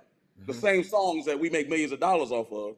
When somebody sings a song that you made that they make, they can't say the word. Then don't write it then. What do you mean? It's part of the song, right? Is it not part of the song or yeah? Yes or no? Is it part of the song or not? You know what I mean? And so the other point I'm making in that is that we live in a world where we have to write rap a certain way to get people who own the record labels to give us a record deal. Absolutely. Even if it sounds crazy. Even if it sounds misogynist. You know what I'm saying? Even if it could be the most ridiculous thing in the world, but if you want to sign with Columbia Records, you better be like that or they ain't gonna give you a record deal. You can't Will Smith it no more. I'm telling you. You can't do that. So black people, we're always caught in that conundrum. Well, if I want to be popular, I got to compromise my values to a degree because I'm not the decision maker or the one who holds the bread. Yeah, that makes sense where I'm coming from. I got you. I'm So that talented 10th thing, who are the talented 10th? My uncle said something to me the other day. My uncle was in town with his daughter. He's on sabbatical right now from Hope Church. Yeah. They came to town to watch a play. I forget the name of the play. Say you got to come watch it. It's when blacks and Irish got together in New York and fought against the system, and then the system pulled them apart. And I forget the name of it. But anytime people come to New York, I always encourage. Is it the Kings of New York? It's not the Kings of New York. It's a play on what I'll get the name of it. But anytime you come to New York, always make sure you go see a show. It's the best thing in the world from an art form. Oh, seeing absolutely. people perform live like that. But also stop by the Alvin Ailey's Theater and see one of those shows. No doubt. I can't get off the plane unless I go there, but keep going. Yeah, over there by Julia. On the east side. So the thing is, and I forgot what I was about to say My about. bad. My bad. No. But my point is that when you're talking about the talented 10th, who is the talented 10th against us right now? You know what I'm saying? That's in our society. us, right? That are. I know what I was gonna say. My uncle was sitting there saying, "Chris, you know, I've been around, and you know my uncle's in Memphis now." Yeah. So he made a comment. I'd like to get your opinion on this, okay, and then we'll get back to sports. And we're sitting there talking. He says, "I sit there with Baptist preachers in Memphis, and we have a white cops killing black kids. That's a reality. I'm not making this up. I'm not trying to make headlines, right?" And he says, that is a problem, absolutely. But then, what are the bad parts of Memphis? Is it what, North Memphis, South Memphis? North. Or which one? North there's another part too. North and what? South, North and South Memphis, bad. North and South Memphis. So he said North and South Memphis, he go to those same preachers and say, look, I agree that's a problem. But guess what else is way disproportionately a problem? Blacks killing blacks. So now what I'm saying is, I want to attack both of them. He says he can never get them to get on board with the other thing, helping blacks, stopping blacks from killing blacks, because they feel like they let other people off the hook when you focus on the other. He says, I'm not saying that. What I'm saying is, if it's 2 cops that kill a black kid, that's a problem. There's 100 that kill blacks on the other side. So we can't attack them both. And he says he gets all pushback from them based on that. In Memphis. It's interesting. It's interesting. You know what I'm saying? I'm throwing it out. It's interesting. It's interesting, man. It's just interesting. You know, just cause you're a leader and just cause you're a preacher don't mean it. Just, dude, you got to renew your mind and you got to evolve. And that's all that. And those guys, I don't know. I wasn't in that meeting, but what I was thinking about Jay-Z, and I'm gonna go back here and we'll pivot around it. But it was just talking about him and Kevin Hart. He said a lot of other people have access to the roadmaps that we didn't. Right. I'm talking about the roadmaps to success. A lot of people that always remember, and Chris, we talk about this. He said there's a room with a door, and a door behind that door that we never get to go to. Okay? We go through the first door and we get so excited. Y'all, we get excited when we get on CBS and we get excited about being in that room, Chris. Some of us get excited. Yeah, that's a 100-mile walk just to get to that room. Yeah, and we either give up. Sometimes, y'all, we either give up because we can't get in them rooms, or you got to create your own. And that's what he said. We have to open doors, not just for yourself. This door, Chop Shop, is just not open for us, Chris.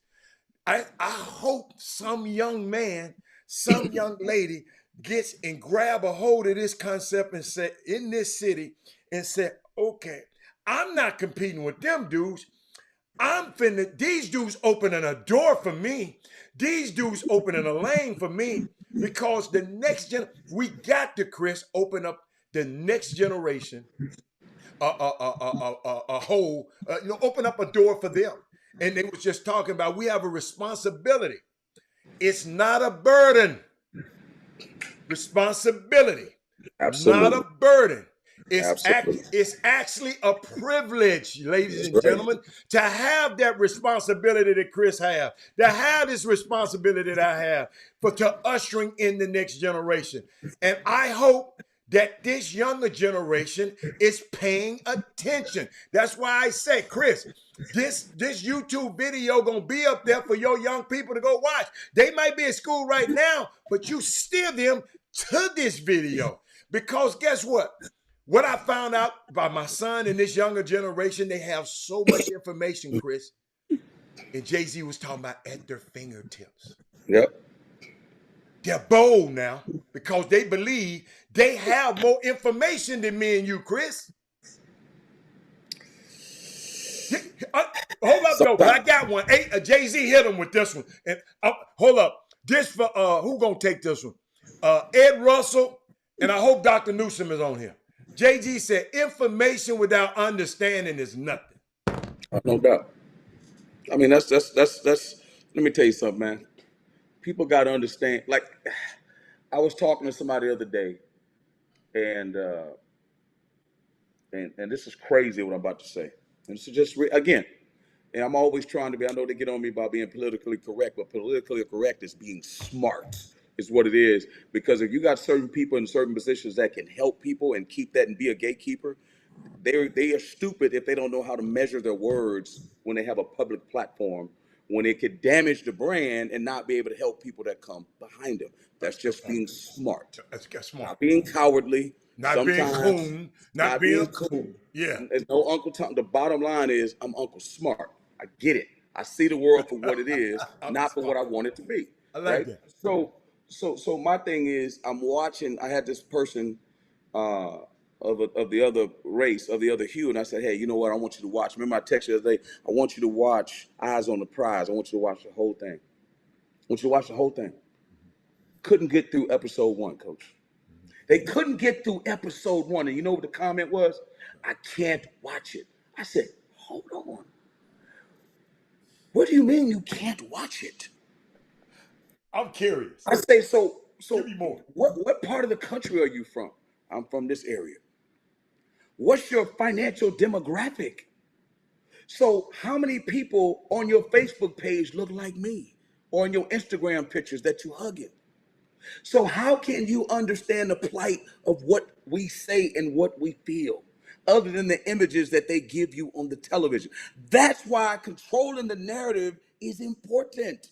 So, and it's also for us, because I guarantee you, if people watching Eyes on the Prize, if they sat down, everybody on this feed gonna be like, I didn't know that. I didn't know that. That's gonna be the overarching theme when you're watching it. I kind of know that. I didn't know that. So they couldn't even get through the first part. We didn't get to civil rights. We didn't get to none of that stuff. Couldn't get through it. I can't, and here's the term. I can't believe my people did that. And you know what I said? I can't believe your people are still doing that. And you know why they're still doing it? Because you don't know what you did. That's why they don't want it taught in the schools. You understand what I'm saying? Coach, think about it. Don't get me started, boy. No, they not. Oh, boy, I love it. Man, I didn't know you was gonna come here. It But come on. blows my. It hurts. I mean, Yeah. I'm listening to that person, and a Right. good person. Yes. As Corey says, an ally. I call Yes. them champions, but an ally. Right. Not against us, for us. But don't understand the depths of what was done. Chris. Don't understand the slave codes of Virginia or Jamestown. People don't get it that it's a system based on color, not about finance. It's about, boy, don't get me started. Chris, you didn't know. I know you didn't watch the beginning of the show. You was in a meeting, right? Right. But I mentioned something in the beginning of the show. Okay? I mentioned something in the beginning of the show. And let's bring Jimmy on. Oh, good. Okay. Jimmy, I'm finna bring you on in a second. But I'm just trying to see how to frame it. Because Tim Reid, Chris, you know who Tim Reid is? Tim Reid? Yes. The actor. The actor. The one that's on 227. Was he on 227? Yeah. Sisters, Nah. Sisters, and Sisters, all that. Sisters. He was on WRKP, Cincinnati, right? Yeah. So he said something, you know, Nate Parker Institute at Norfolk, they had a film session, they bring 30 black filmmakers in, and they had a seminar for a week, right? But he said something in the presentation, and I said this in the beginning of the show, right? And you just came on here and watched what I said at the beginning of the show. And he said something, he was quoting George Orwell, okay? George Orwell, he said, he said, the most effective way to destroy a people is to deny and obliterate their own understanding of their history. I'm gonna repeat that. George Orwell is a white guy. He said the most effective way, he was talking about, this was a universal truth. He said the most effective way to destroy a people is to deny and obliterate their own understanding of their history. I said, wow. So, Chris, people don't want to know that history, Chris. Some people don't. You know, when you send it to me, I've watched it, and now you're making me go back through it and watch it again. Because, boy, when you watch it another time, it changes your. It make you boil, man. It makes me think. You know what? I'm understanding my history a lot more, Chris. I'm understanding the depths. I'm sorry. Come on. But the other thing is, and I give that same somewhat parallel. I make that what Jimmy is trying to do in the media, right? And how many guys? I was having a conversation. I don't want to say who it was. One of my colleagues, and I'm like, man, you break news. How, other than Mark Spears, and Jimmy can correct me, or maybe Josina Anderson, what black person in the media breaks news? Chris Haynes. Chris Haynes from the NBA. Yeah. All right. And so what I'm saying is, you empower. You said something about Jay-Z. You empower. It's when you look at what was done with the bus boycott. When you look at what they did in Nashville when they were boycotting those counters, and they say we're not gonna spend money. Some of you old folks know about Warworth and Woco. We ain't spending money in that store. And they said we're gonna put our money somewhere else. We're gonna take our dollars away. We're gonna put our money behind Rockefeller clothing and not buy Prada. You understand what I'm saying? We're going to empower Jimmy Hicks. Whether we at odds sometimes with him, I'd rather see Jimmy up there than Adam Schefter. Absolutely. See, you gotta be intentional, man. I want the Chop Shop to be the show. I don't care about Mad Dog and all them other people. You know what? If the numbers are right, Google coming to us. They can't help but do it. Right. See, black folks got to be intentional. They don't understand in media, BET was not a moneymaker. He sold that thing because it wasn't making money. Right. Because when media, black people don't represent. Let me tell you something. I watched this show called The First 50 Years of Blacks on TV, right? Mm-hmm. And you look at the type of people they're putting on TV to play roles in black movies. Mm-hmm. They African. They're from they're English, they're Canadian, but they're black. Mm-hmm. More world appeal, right? Mm-hmm. They don't believe that we can carry a movie. Yeah, they'll put Denzel and Will Smith up there. Yeah. Jordan made himself. That's what they call, and I've been in them circles. Them they're superheroes. They superheroes. Exactly. Keep going. Yeah. That's a whole different conversation. Yeah. But I'm saying if you black and you trying to get into Hollywood, I'm like, bro, let me tell you something. That's like trying to get into the NBA, homie. It's very difficult. They don't believe that people want to watch black people on TV, particularly black people as a lead. Absolutely. The same way some of those same people couldn't see Obama as a leader. Mm-hmm. My uncle took over a church. And then you know the church in Memphis, yeah, 90% black. Do you know maybe 10 to 15% of the congregation left the minute they named him the pastor of the church? Mm-hmm. They cannot envision following a black man. Absolutely. You got to understand that. See, people don't understand. But we can go follow Joe. Hold up. But we can go follow Joel Osteen all day long, who used to sit behind the camera with no training in the seminary. I'm just saying that is the images put in people's head to the point where we didn't think we could be black coaches, or we can be a quarterback, or we can be a center, or we can be a middle linebacker, or Jimmy can't break news, or Hatter can't be a super agent. That's the images that are portrayed to us. But if they obliterate your history, you don't know no better. If you listen, I you get don't you. know. You don't know. Some people think their life started, our history started in a slave ship. They don't know that we was over there being running and king. They think it started right there. But Jay-Z says something again, Chris, and I'm gonna repeat this, and I want people to realize. He said, information without understanding is nothing. And he gave an analogy, Chris. He said, on the cigarette box, there has said this can kill you, and people still smoke. They got the information. So it's not just information you got. You got to get understanding of the information and who it's coming from. Absolutely. Hey, listen, I got a phrase that I use all the time. Conversation without navigation is nothingness. Okay? Conversation without navigation is nothingness. It's a bridge that leads to nowhere. Where are we going with this conversation? Why are we having this conversation? But think about it. Think about it. How successful can we be, Chris? Oh my God. Another show? Hold on, Chris. No. I'm just another hit, another event, Jimmy, another client, Robert, another show, Chris. At some point, Chris, it's like, what are we doing this for? It has to be a bigger goal, Chris, than shiny objects. Shiny things. This Jay-Z talking. He said on retirement, he said, I was burnt out. I was tired. He said, I haven't been on a vacation in my whole life.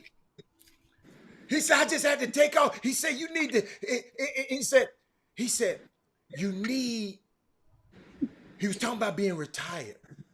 He said, I couldn't stay retired long. He said, who am I to shut off this gift? Exactly. Who am I? This Jay-Z. He said, but retired coach, do something. Why did you come back? He said, man, who am I?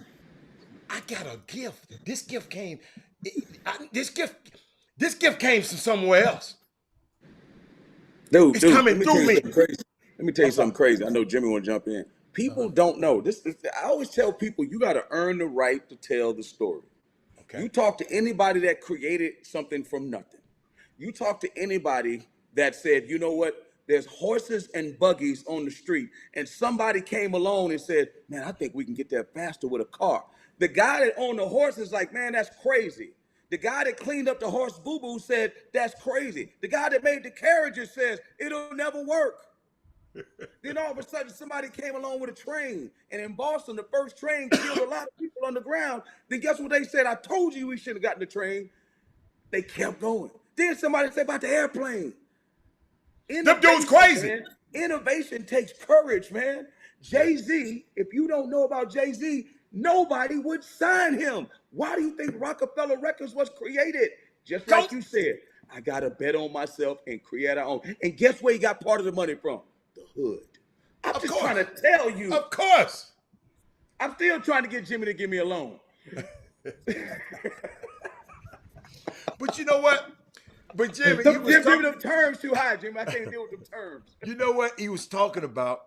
Because Kevin Hart asked him, "How do you determine who you record with, or who you record on the album? How do you determine?" He says, "It's about relationships with me." He said, and I don't. He said some key that I didn't know. I was yesterday's old when I found this out. He said, "I don't charge people." I saw that. I was He shocked said, when I saw that. "I got to want to do it. I got and people. If people keep calling me, and I don't." He said, "Man, I'm just not in a creative space right now." You know what I'm saying? He just said. He said, "But I don't charge them." And I sit there. I found that. I said, "Wow." And then they asked him, "Have you ever checked yourself?" He asked him. He said, and they went and bought a luxury box. He didn't say that the team. They got a luxury box. He said, "Man, that's our next." Listen to this, Chris. That's our next steps to owning it. But I just wanted to share that with you. These dudes was heavy, man. I watched the whole thing. I Let me tell you couldn't turn something. away. I have this saying that says, and I'm Jimmy going. I want to hear Jimmy talk about the EYBL, but in life and in business, it takes 1% alignment. Just remember that. 99% alignment. People on a you can have. There's a lot of talented people out there, 20 or something like that. Because I mean, I think they lost. They have one player on the roster right now on the 17 and under that went to a high school in Houston. We got sidetracked, but my why is if they don't win, then you will sometimes get. Bobby would say you could have lost without that. That's like anything. It's like think about it. but they got that kid from San Antonio though, don't they? I know They got kids from and be all over this. Only one went to a Houston high school. In the last game, scored a punt. The last game they played. The kid that went to Houston High School. Who they played the first game? JL3. I don't think they'd have won, Jim. Huh? I don't know. They might have. They lost both of their games, Chris. So I knew it was somebody said something to me today. So which one would you rather? You averaging 30 a game. You averaging both games. Preaching, brother. Your team on every losing team. On every Owen whatever. Just pump the brakes. Wait till the bracket play. As we're rooting for JL3 to get the bracket play. They have to turn this thing around. There's only 6 teams in the pool. I think Live On lost twice. Live On lost twice. Yes. Who won twice? About 6-7 points. Why? Whoa. You mean the Wesley Yates that left John Lucas? That was back in March. That's old news. I go greener pastures, right? I know Mr. Yates probably watching the show. You going to green? It's like the NCAA, Chris. All roads lead to. But that's what he is. He had Peace Jam. Yeah, Peace Jam. Yeah. So now statement. Coronation. Feel he was good enough to get the top 60 game. Okay, that was good. But people high just to see him waiting 24 hours. Occasion starts. Your boy down there wet in the bed. Who you talking? I gotta go up and play Deion Sanders mode. I gotta be in long. I gotta play defense. He still lost, and it's not just Wesley. He's not doing well either right now. So the team is struggling. Now listen, I tell everybody, listen, coach, at that level, going back to the hotel with them dudes or being in the van with them parents too.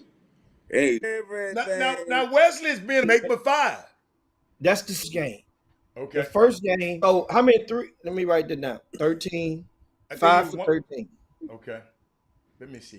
And a lot of times people type of constructive. People love Wesley Yates. And these folks know that. But then sometimes, there's different as motivation, but not they think, oh man, he just hating.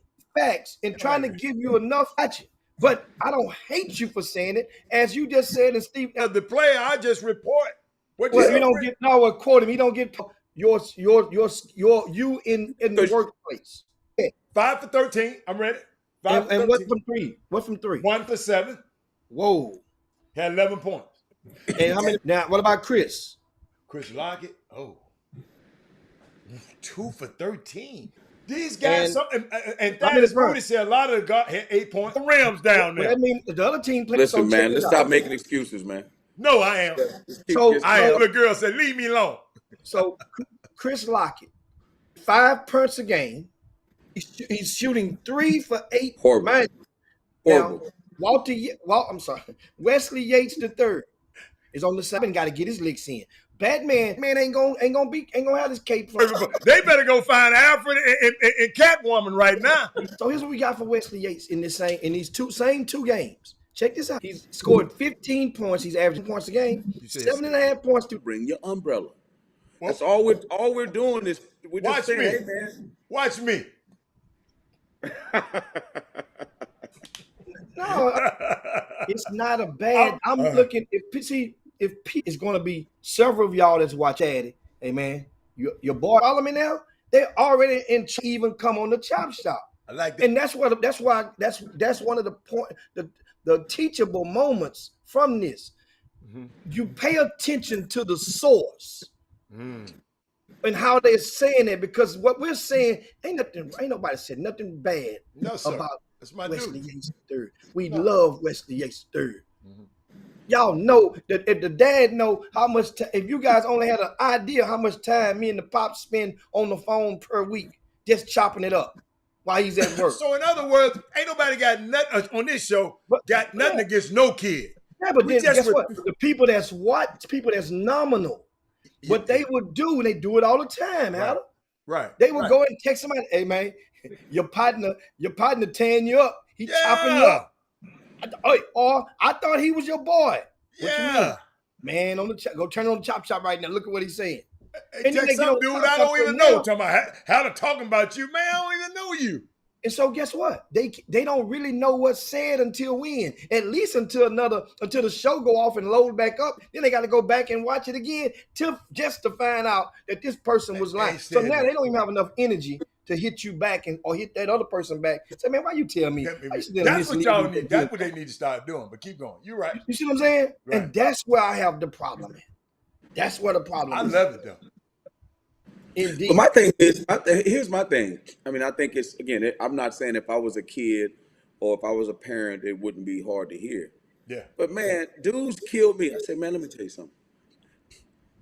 Whether it's LeBron James, Kyrie Irving, Kevin Durant, Steph Curry, they get criticized. Of course. That's part of the landscape, man. It's critical. People are something can be critically acclaimed, which means it's good.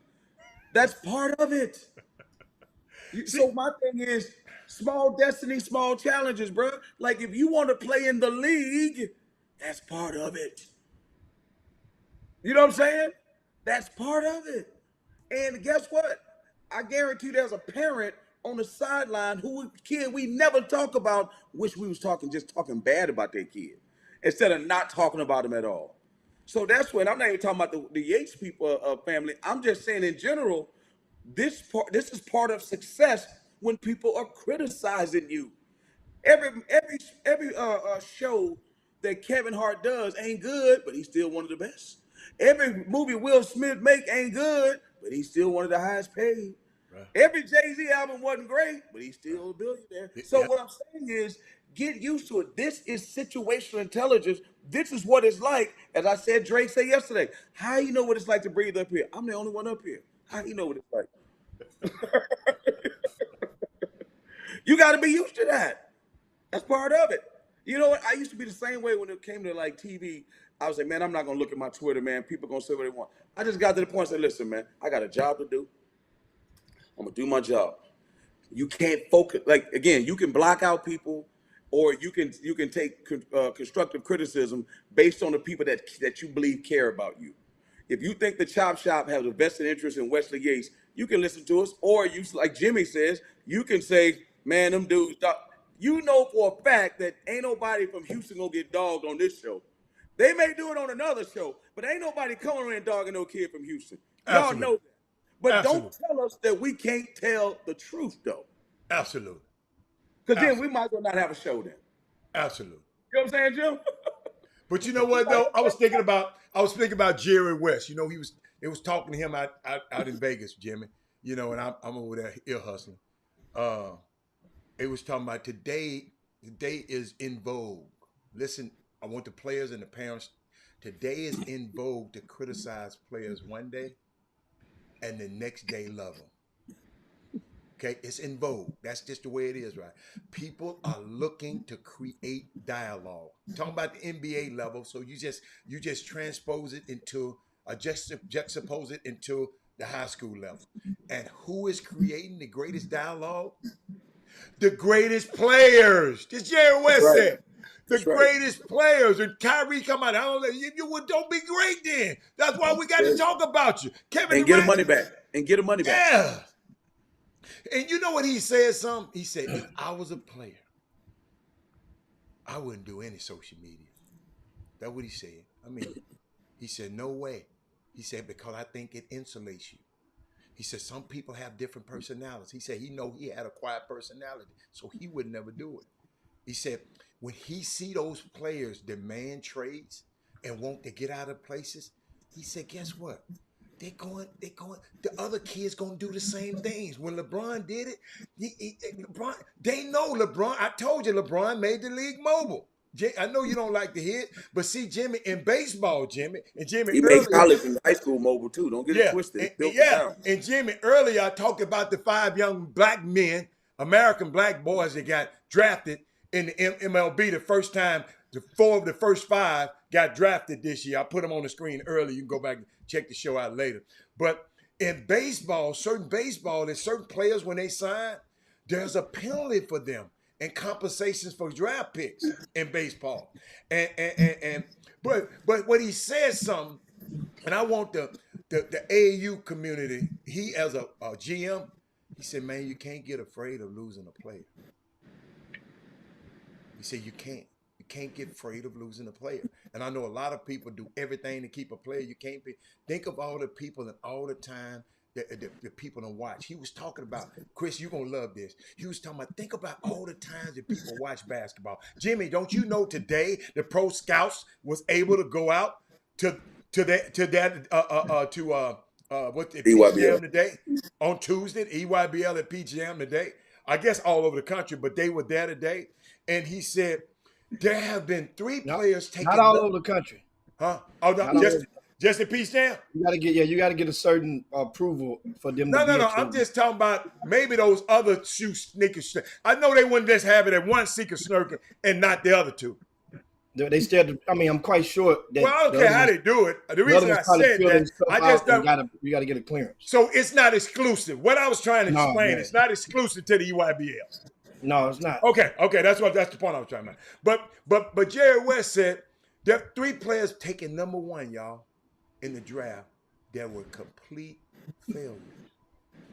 He said it happens. It happens, ladies and gentlemen. Players, then you got players that don't get drafted at all. They've got 14-year veterans. How do they sneak through the well and not get identified? Teams, the team said, what did we do wrong? What did we do wrong? It's a short, and he was talking about taking Paolo Banchero out of the game after 2 games. What the hell is wrong with the NBA now? That's ridiculous. I mean, that was great. It was after 1 game, I thought. No, he played 2. He played 2? Yeah. Oh, we gonna shut him down. 2. Yeah. We're gonna shut him down. Shut him Yeah, down. what the hell is wrong with these folks? He ain't played shit. He ain't played for 30 games in Gonzaga. Well, how about that's the case. What about the 2-year players? I mean, just now, 2 years, they start shutting 2-year players, the 2nd-year players down, but they get a pass. No, I'm talking about all of them. No, I ain't getting nobody a pass right now. Because it just made me think when I saw these people coming and paying, it was 135,000 tickets were sold. And some people were with me wondering, came to the game because I don't care. But they were fans. They want to see him. Well, why? I want to see him. I can see him cheaper here. I might not. I live in Vegas. I ain't got no team. Yeah. Yeah, I mean, that is a misnomer. We're worried about him getting hurt. What are you talking about, man? then don't play it. Like, there's always going to be a chance to get hurt. Plastic ball, man. And the thing is, you got to ask yourself, and I don't know enough about it, so I always hesitate when I don't know exact facts because again, conversation without navigation is meaningless. Like I need to know where I'm going with my conversation before I open my mouth because I do want to be the smartest person in the room when I open my mouth. I want to know what I'm talking about, right? Willing to learn, but not when I'm talking, willing to learn when I'm listening. So my thing is, back in the day when the Lucases played or the Jordans and they played 82 games, we got every ounce of technology here today to help guys. I'm doing something with a company now that uses waves, some type of electrical waves to make you get back and heals the fascia of whatever is in your muscles. They got all this technology, hyperbaric chamber. They got everything to make sure these dudes get back. And these dudes stay hurt, man. And they make all the money. Somebody told me the other day, I'm listening to some GMs the other day, and Jimmy, you can get back to high school basketball, put your footnote. I'm just going to tell a quick one. He said, the reason we get hurt because we ain't been practicing. We like back-to-backs better because at least when we go back-to-backs, we have to rest for 3 days so we can get a practice day in. But if we going one day off and then 1 day of the game, we don't have time to practice that next game. So, and I'm sitting there saying, wait a minute, ain't that backwards? I said, wow. He said, that's the reason for all these injuries. Because of the scheduling. You remember? They had to retard and switch the schedule around because of COVID. Then they had to do some stuff. Now they're trying to shuffle it around again and have a break, an all-star break, and an in-season tournament break. So, they just all over the place. You got to realize the people making the decision ain't running up and down the court. Always realize that. But there is, and Jimmy can jump in on this, there is a lot to be said about kids today play far more basketball before they get to the NBA they ever played in their lives. Absolutely. The same thing about football, right? CT, them guys are getting hit millions of times before they get to the NFL. Okay. Their bodies are shot. Anybody know anything about cars and tires? You can't retread a tire. Right. Once the tread is gone, the tread is gone. So then guess what? Load management is important. If you put it that way, maybe they need to shut these little fragile ass kids down. I'm just saying, maybe because they done played so many games. Jimmy, they might be overdoing it. I think it's merely opinion and how a person was groomed and how they were raised, and then at the same time, on a professional level, they have a greater investment in their talent than yesteryear. So sometimes the person, if I got more money, more millions invested in you, then I need you to, and I feel that you're gonna be right, that we're gonna make the playoffs. I need to rest you. If you want to be rested, if you've earned that merit. I think what happened is when the Claw did it, remember now, the system was against the Claw because you left Popovic. You basically embarrassed Popovic, right? And then when you go over to Toronto and you still practiced the load management and you won a title doing so, that opened the floodgates. Remember, the NBA went and made the category in the official box scores.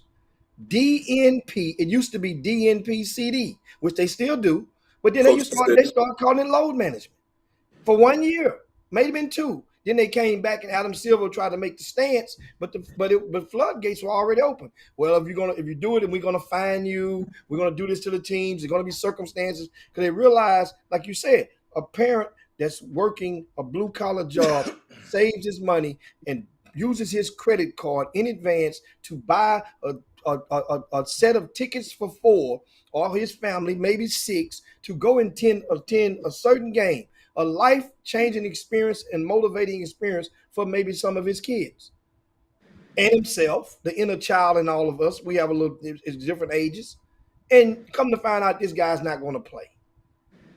This was happening all over the country in various cities. But, it's one of those things that that's what we live in right now. That's the world we live in. Think about it. Chris, you done saw it several times. A kid to go play in a camp. We go to elite camps. They play. Come last day, they shutting down. Oh You yeah, oh, driving me crazy. flip flops. What's wrong with you? You was okay. This is more. And my back itching. Oh, we got to do it. So that, it was a grueling experience, or you were going to be enduring beforehand.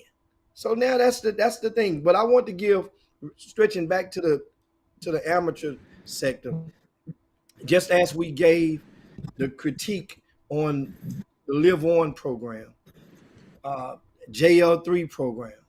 Let's go and give.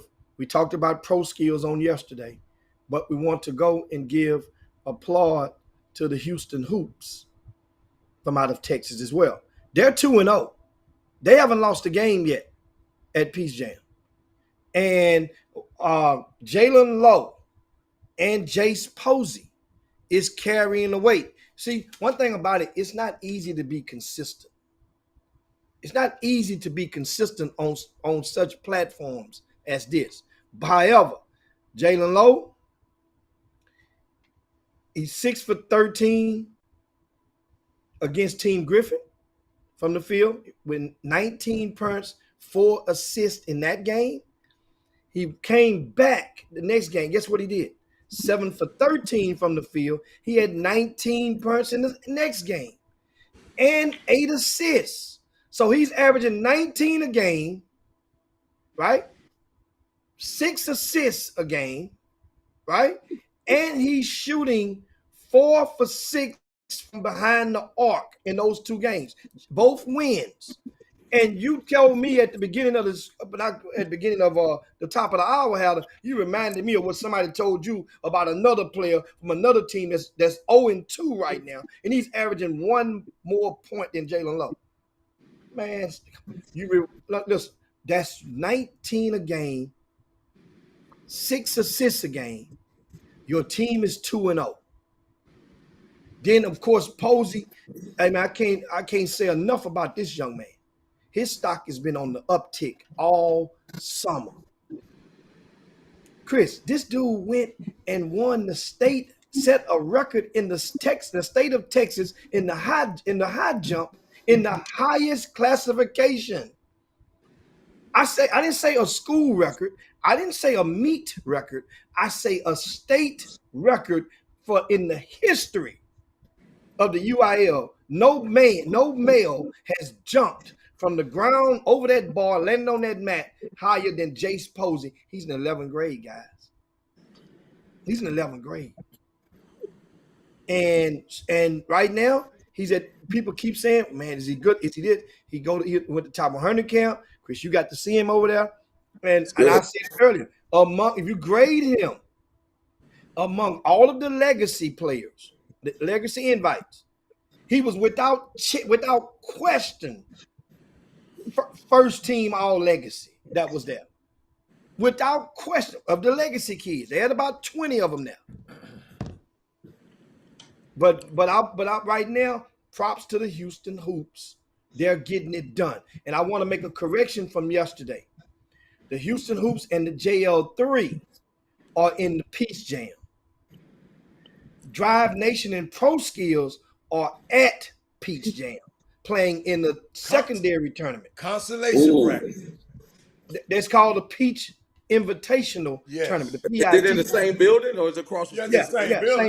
Same building. But I want to make it clear. So the DFW,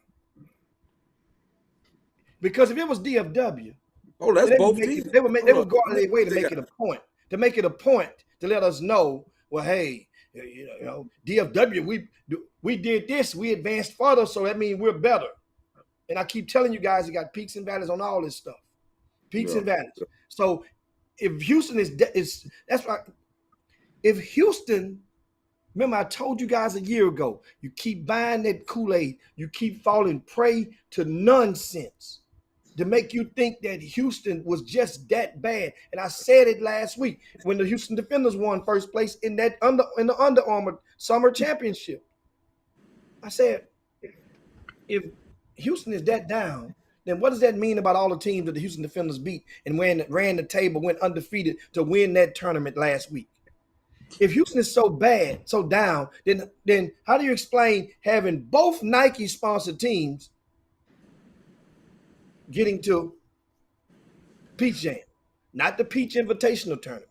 So now, meanwhile, understand that's the asterisk for JL3.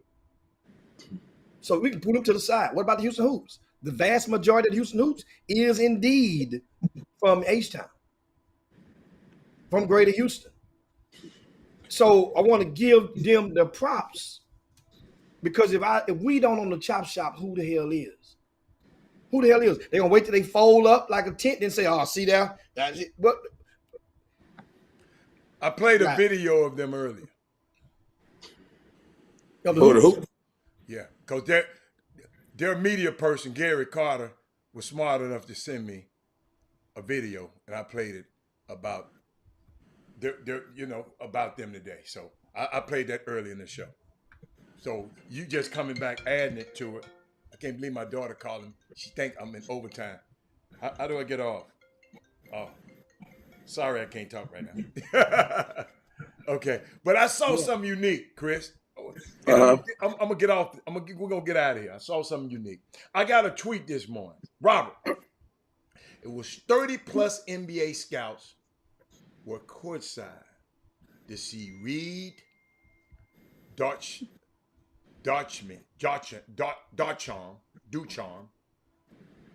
and TJ Power explode for 44 combined points. Over 30 NBA scouts line the baseline to get a look at one of the hottest prospects, TJ Power, 6'7" guard, 6'7" skill forward. So let me show you why I said that. They played against Pro Skills this morning in the Peach Invitational, Jimmy. I guess because Pro Skills. So BABC. Oh, Boston. That's BABC from out of Boston. Hold on. They got two guys, Power and Ducharme. They was at the consolation bracket, the NBA scouts watching these two guys. So it's another guy on the team, and hold up, they ball now. But it's another dude on the team named Christopher Norman, who was 12 for 19. Jimmy, you ain't heard these numbers. 12 for 19. It's another dude on this same team, right? Who in the losing bracket, I guess. 12 for 19. Hold up. 2 for 2 for free throw. Had 13 rebounds. Had 27 points, Jimmy. They didn't even talk about him. The pro scouts was here to look at them other two dudes. Chris, listen to what I said. It's levels. It's levels. And all these schools on the same team. One scored 20. One took 28. One scored 16. Those are two they were talking about. The pro scouts who came to look. The dude who scored 27 and 13 rebounds, they weren't talking about him. So I guess what you said is level. I'm just looking at the numbers. These the numbers. But guess who they were playing against? Pro Skills. Pro Skills got them. Pro Skills doesn't have a pro prospect in the I understand, but those guys got a chance to play in front of 30 pro scouts. Pro Skills did. Yeah, because of who they playing against. Yes, yeah, you're right. But evidently that team was losing too. Let me tell you something, man. I'm listening to Herbs right here saying NBA scouts are watching. They didn't qualify for Peach Jam. Mm-hmm. The Washington Huskies had Jalen McDaniel and Isaiah Stuart, two McDonald's All-Americans. They finished in last place in the Pac-12, and both of them got picked in the first round. Sure did. I'm just trying to tell you, man. What name? Stuart. Isaiah Stuart, right? Both of them, yes. Yeah. Both of them got picked in the first round.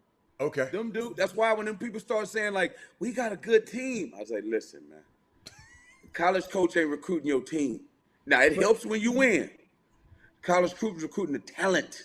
He's recruiting the player." I want to add something to that, Chris, and it's something that I've just noticed along the road of just watching and evaluating in basketball. And And here's what I noticed. Count the guards that had losing records that got drafted. You can go back 20 years. The point guards. Now the guards got to win. Guards got to win. Point Oh, no guard. doubt. I've noticed that right there. That rule, see, the rule you can't. You talking about the Big guys get a pass. Yeah. Or you wings or Like front Marvin court, Bagley. you get a pass. But define, If you consider yourself a losing point record. guard, Losing record. Yeah. you cannot be. Nobody ain't recruiting that guy. That's understand something. That's a good point. I mean, Elmer Bennett got recruited, but keep going though. He ain't go to the That's why. Well, hey, oh. But it's something. You see, here's what happens: the guard that shoots all the balls and scores all the points and loses, eventually, there's going to be a locker room that's going to be bittersweet. You're going to be somewhat smiling, but the rest of your team and your coach is going to be frowning. Absolutely. And eventually, that's going to take a toll because Absolutely. somebody's going to have a meeting. They're going to tell you. They're going to do. Remember when Allen Iverson first came in the league? Allen Iverson had Larry Brown as the coach of the Philadelphia Sixers, right? Larry and Allen Iverson led the league in scoring, but he also led them in turnovers, and he also was in damn near last place. They was getting lottery balls.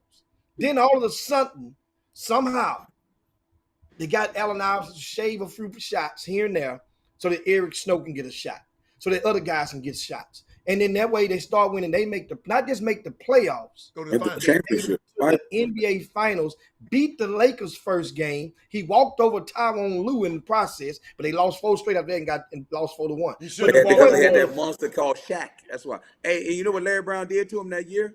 Because he was shooting up all the balls. He said, all right, man, we're going to go 1-on-5. So they made him play 1-on-5.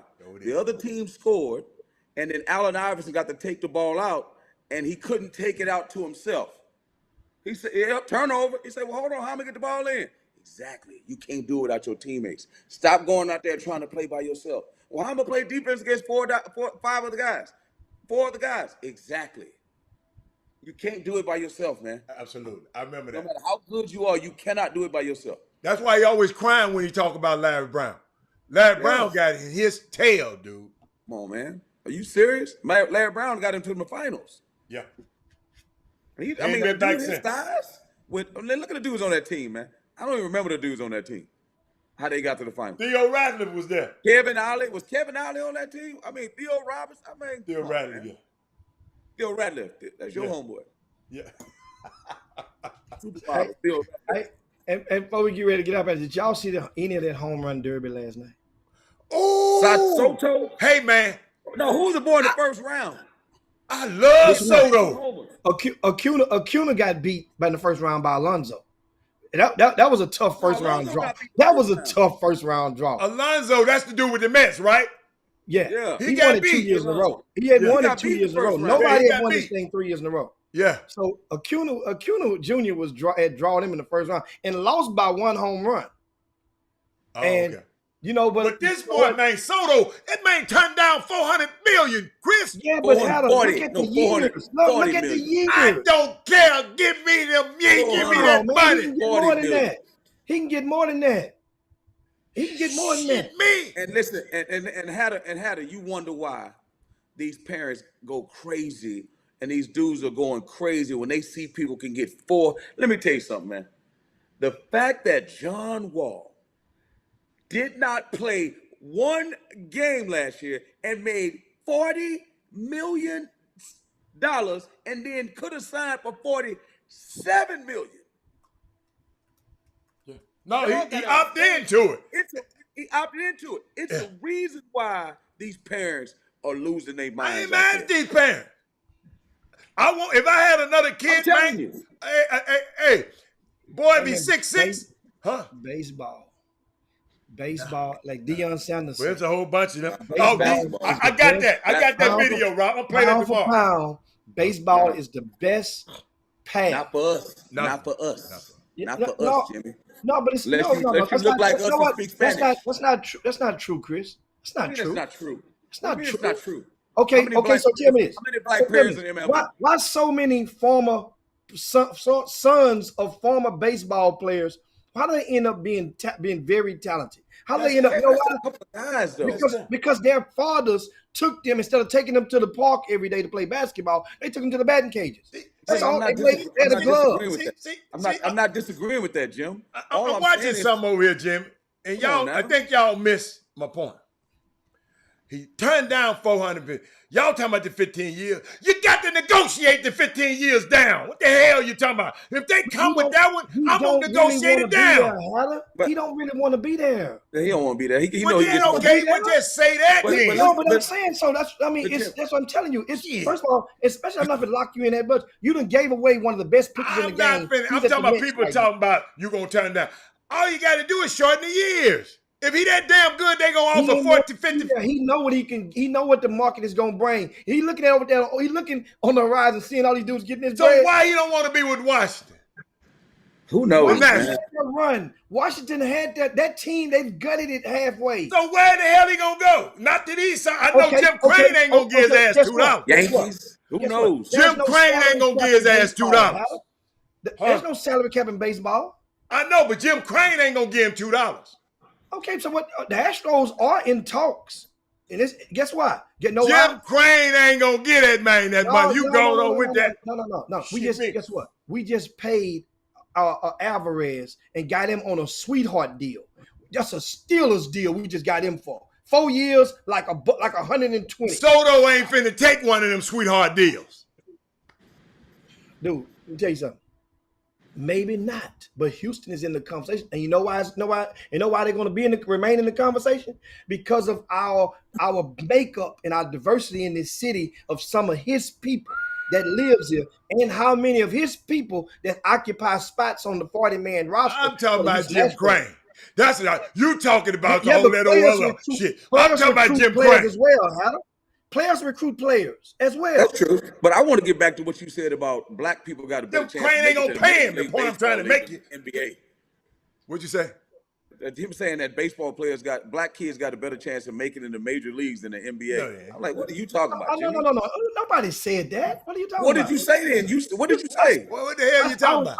I was paraphrasing something that Deion Sanders said, and then I agree with it. What Deion Sanders say? I'm paraphrasing. That baseball is a way to go. Baseball, if pound for pound, your career, you can go 20 years in baseball easily and still make bread. In other sports, football, you're done in 2.5, 3. In basketball, you're done in 5 for the average to 7. But in baseball, you can get that bread for 20 years. Look at Jimmy, it takes 7 years to get it. Do it. Jimmy, the players that are black that are getting it. I mean, Jimmy, look how long it takes you to take 5 years to get through the minor system. Okay, but guess what? Your minor system in baseball can starts you getting drafted earlier. But every one of them guys who come through the minors don't get the chance to be Soto. Yeah, that's Soto ain't black. I'm talking about every black sport. I'm not talking about but still though, okay, think about it like this. Think about it like this. Think about it like this. Okay, the latest one up.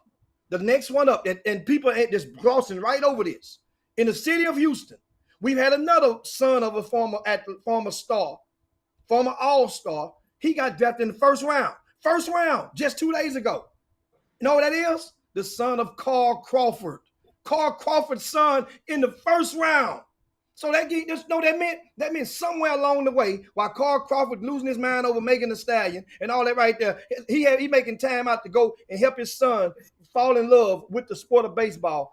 And he played in the league. Yeah, of course he is.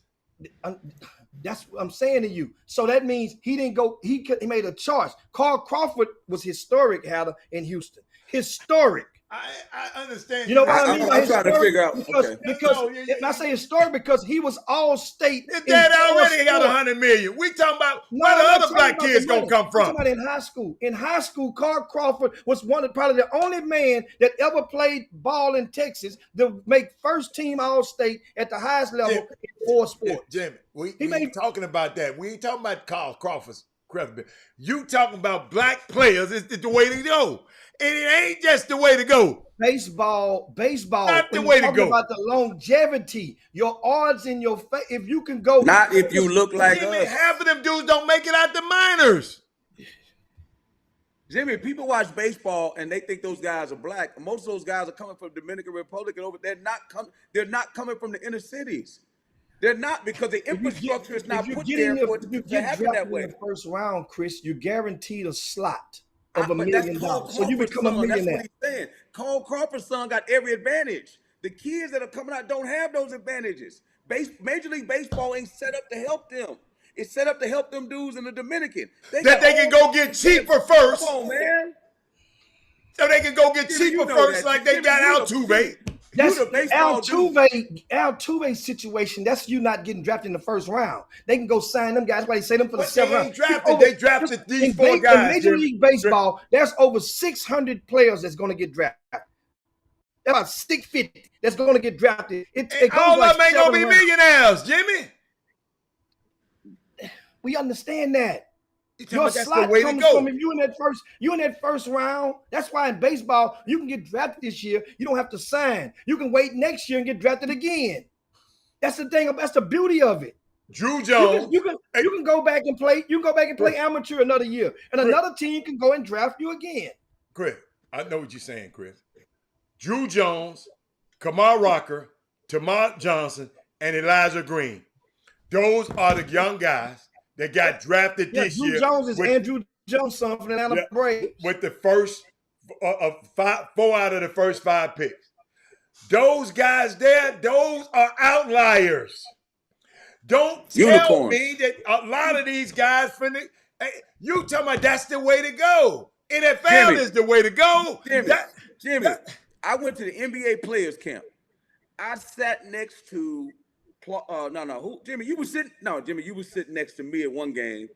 I was sitting next to Kyle Neptune. I was sitting next to, maybe, I don't know if it was you, but Frank Burleson. We spent some time with Frank Burleson. And I said to Frank, it's 100 kids at this camp. I said, Frank, it's only 5 white kids. It's 95 black kids here. Jimmy, if that was a baseball camp, it would be 95 white kids and 5 black kids. Absolutely. So what you mean? That's the way to go. Because guess what? If you take that same narrative, because most white parents, are they taking their kids to the gym to learn basketball, or they take them out to play baseball or football or soccer? It's flipped the same way. Exactly. Because they see the odds. And they're like, I can't make that because the people that they choose are overseas. The MLB, think about the NBA. You're trying to tell me there aren't white kids that can play basketball? Yes, they are. But guess what the NBA want to do? They want the game to be global, so they going over that water and they bringing them dudes over here. I got one for you. I got one for to help you. I'm going to shut it down. It's intentional. We got HBCUs playing baseball every day. And now they just barely coming trying to recruit any of them or coming in and having combines for them. No, I got one better for you. You got HBCUs and the whole team is Hispanic. Come on, man. Come on. Well, a lot of them. You got white kids that can't get scholarships going to play at HBCUs. Okay. Let me leave that alone. A lot of them. A lot of It's them. your alma mater. Understand, because the talent pool is down in regard of qualified young black baseball players. We know that. Because of infrastructure. The infrastructure isn't there to help them. Okay, so you're telling me that if a person was to go, instead of going, I was gonna get a kid, and I was taking him to the batting cages every day, and he's in the 3rd grade now. Every day, on 5 days a week, we go to the batting cages, we go work out, we go hit balls, we go shag balls, pop flies, whatnot. For the now all the way to the 11th grade.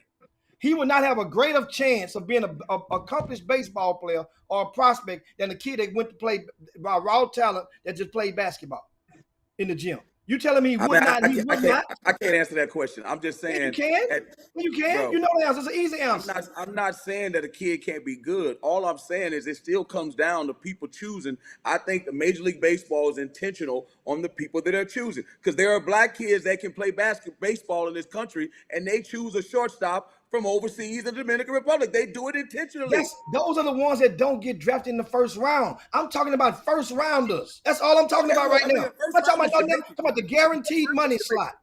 I'm talking about that's guaranteed money. If you ain't a first rounder, we're not talking about them right now. I'm talking about the guys as first rounders.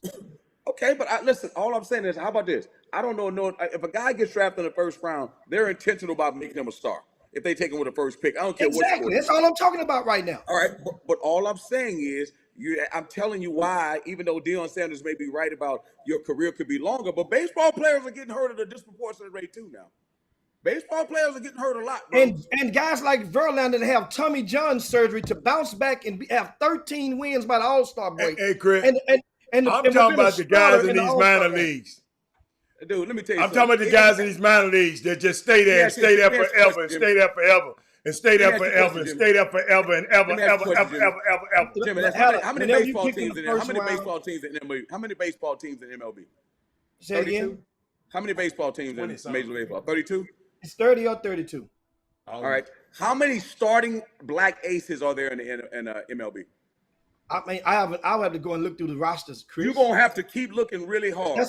Chris, we're talking about the talent being down. The conversation wasn't how many blacks are in the league right now. The conversation was about the talent being down, and one reason it's down. Everybody that knows that is because we aren't putting resources and time into developmentation of our young kids for baseball. It's 100 degrees out in Houston at 6 o'clock in the evening. When them coaches get off work, the volunteer coaches, when they get off work, off their day jobs, they used to come and pick the kids up. They meet at the park. They practice. It's 100 degrees at 6 o'clock in Houston right now. Jim, everybody don't live in Houston. Everybody don't live in Houston, Jim. And let me ask you a question. How hot is it in the Dominican Republic? Hold up. Many talking about don't guys stay in the G League forever. Hell no, many they don't stay in the G League forever. They get them out of there. In the G League, I mean, many. Your argument, don't guys stay? No, they don't stay in there forever. They get your old ass out of there and get younger. Huh? Jimmy, ain't no Smokey Jaspers no more. Ain't no Smokey Jaspers. Come on, man. Y'all quit being emotional and understand. All I'm telling you is Jimmy talking about, if you talking about it's easier for blacks to get in the us can get Deion Sanders said that. I got it. I'm gonna play that thing for y'all tomorrow. If you listen, one thing about understand something. You could see like certain players and certain scouts. One thing about it, I can go in the gym, and I can go and look at some kids, and I could tell if let's say we're gonna have a softball game. I could tell who would be good enough athletes in basketball just by watching them play basketball, who could be pretty good in baseball.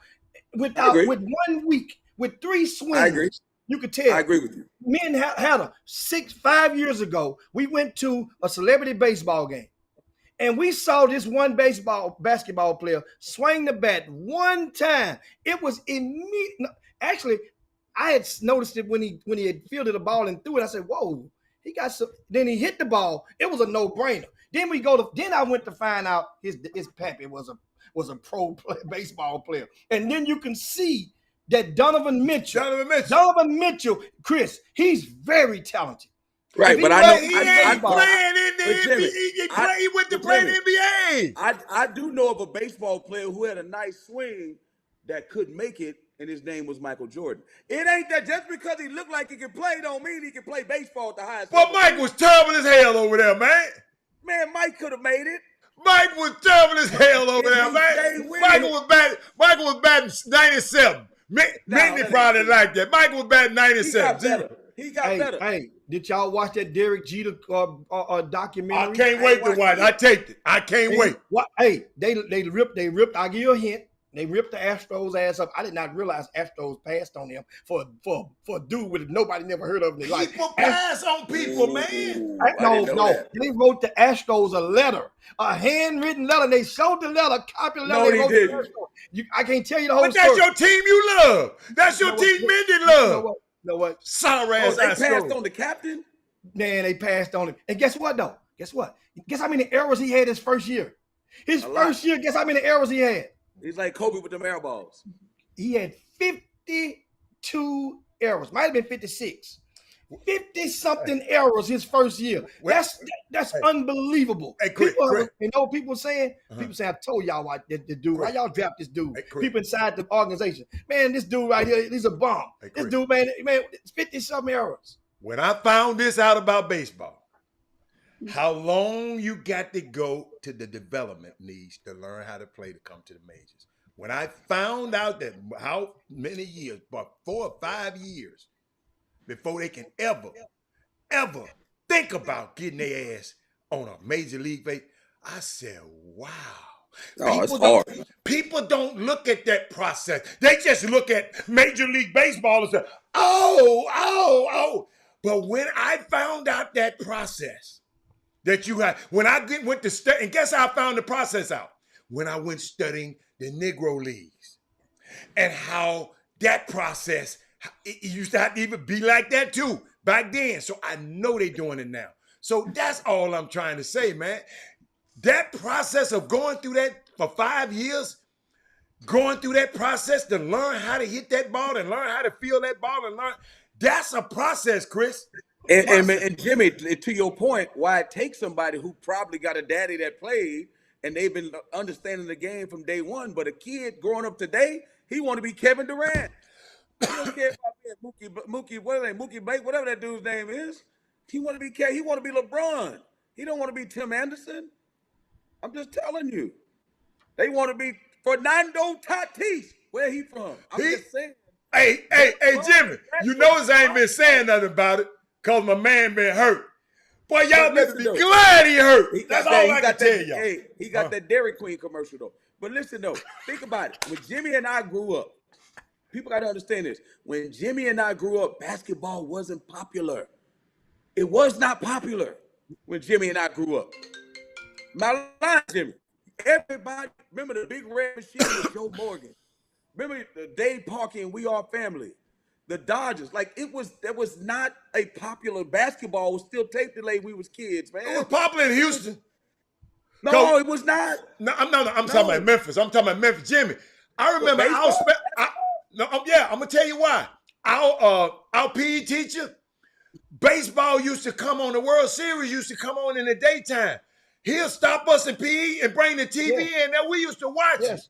When I was in elementary school, my teacher, I remember, that's how I remember the Cincinnati Reds had made it to the World Series. Yeah. George Foster. Class, and this was a female teacher. A female teacher. She stopped class and let us know if we did this and we did that, we're gonna get to watch this. And we cut the TV down, cut the lights out, watch the TV, the windows, the things were up, and we watched. You remember her name?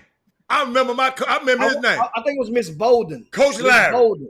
Coach Larry. Baseball was the thing back then, man. How about this? I used to get played. I just got hit right. Some of the Astros from back in the day because Terry Poole, Jose Cruz, Bob Watson. You remember them Cesar Cedeno? That's what we watched, man. I'm telling you. But understand something. I ain't watching none of them clowns right now. But understand the gist of it. We watched that because we were influenced by somebody at first. Yeah, I was influenced. Partaking that. Right. We were influenced that. We didn't know at 10:30 that Bonanza was coming on TV. Somebody that was grown cut the TV on that channel. If we would have had our way, we would have had it on Channel 8 all day long in Houston, watching Sesame Street, Mr. Rogers' Neighborhood, and all that stuff. Think about it. When you had the TV on your own, you didn't cut it on and watch the news. You turned it on and watched whatever came on other channels, Channel 26 or Channel 39 on your own. You're influenced by your influencer is what narrates and what details what you probably would like. Now you might fall out of favor. That's the whole thing. That's why when some people, what they got for Christmas, some people got footballs for Christmas. Some people got basketball for Christmas. They were little in elementary school. Some people got baseball very rarely, but some people did get a baseball glove. But Jim, we talk about visuals of television, baseball. That day when you see This Week in Baseball on NBC with Joe Garagiola and all those guys, that's what we saw this week. And then the Dallas Cowboys. Yeah. I'm telling you, that's what you saw. You didn't see the Houston. But do me a favor, you saw the Cowboys. You saw Lawrence Taylor and the Giants. You saw Randall Cunningham, or you saw Nebraska, Oklahoma football, Miami football, and Notre Dame football, or Penn State football. Nobody else came on TV. Well, can we wrap this thing up? Yeah, we in supreme. Damn, I can't believe y'all got it. I've been here for 2 hours. And speaking of baseball, the All-Star game takes place tonight, 7 p.m. 6 p.m. Central Time, and that is from Los Angeles. is going to be. Hey man, right now I'm gonna read you this lineup. Then we get up out of here.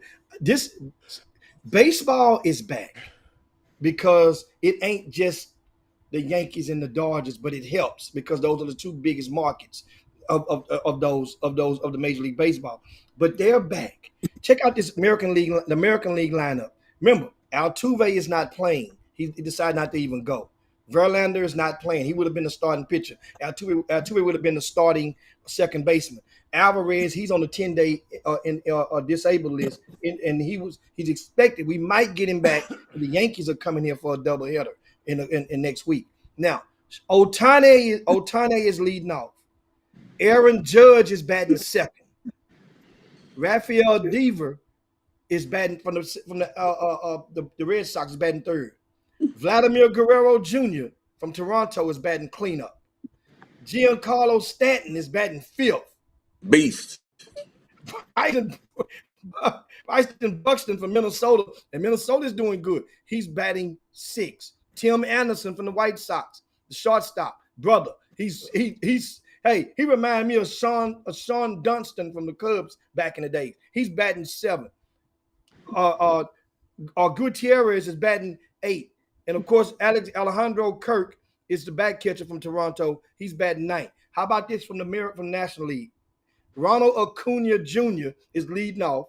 Mookie Betts is batting second. Manny Machado is batting third, right? Paul Goldschmidt from St. Louis is batting cleanup. Trey Turner, that boy, he came on late for the All-Star break from the Dodgers. He batting fifth. Wilson Contreras from the Cubs, he's the back catcher, batting sixth. And William Contreras from the DH and from Atlanta. Jock Peterson from the San Francisco, I think he used to play for the Dodgers. He's batting eighth. Jeff McNeil from the Mets is batting ninth. Now, this is how I like the American League. You making baseball, and baseball is great right now.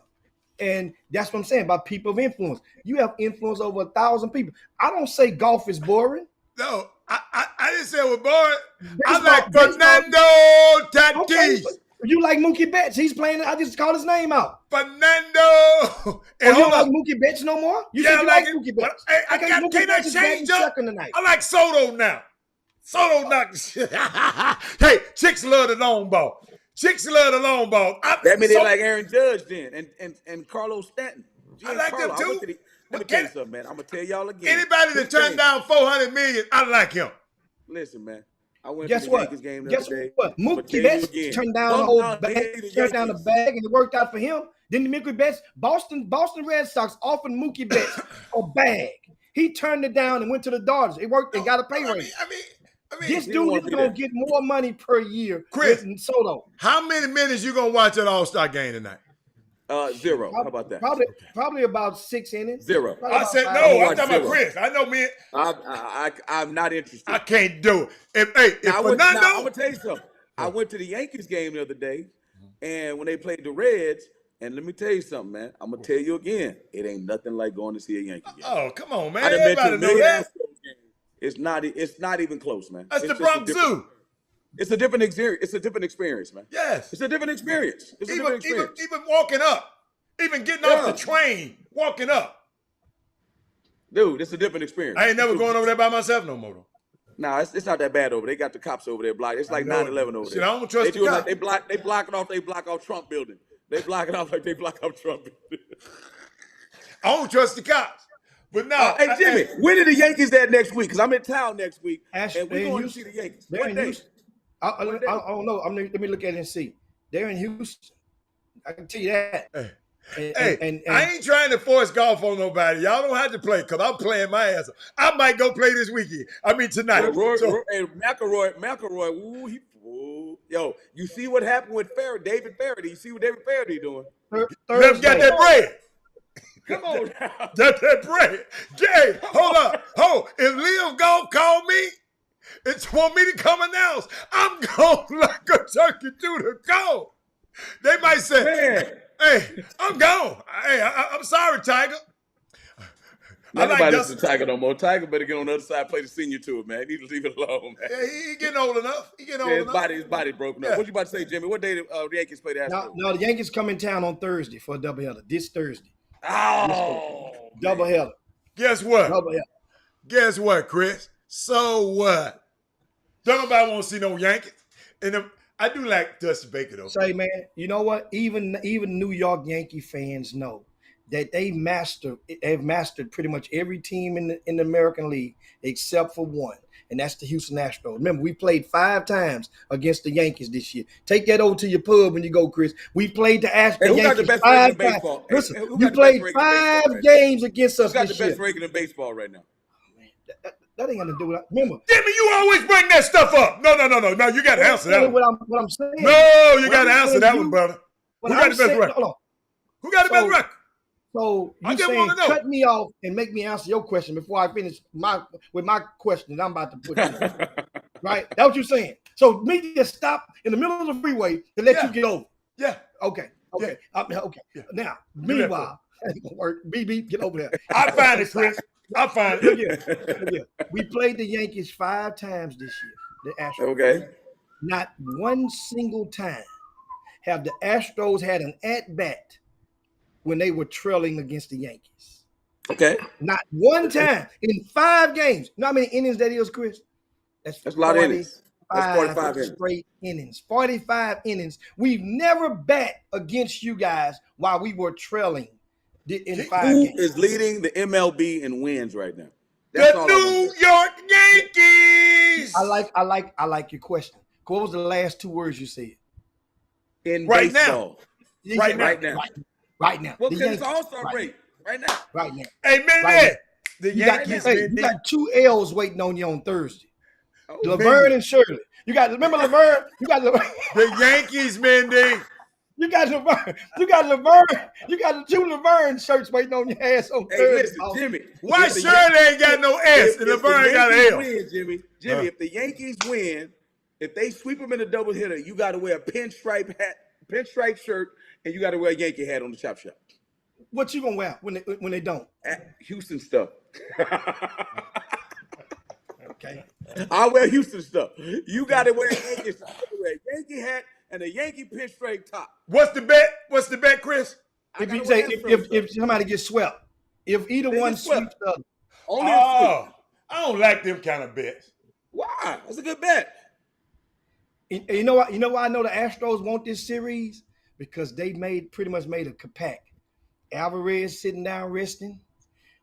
Altuve is resting.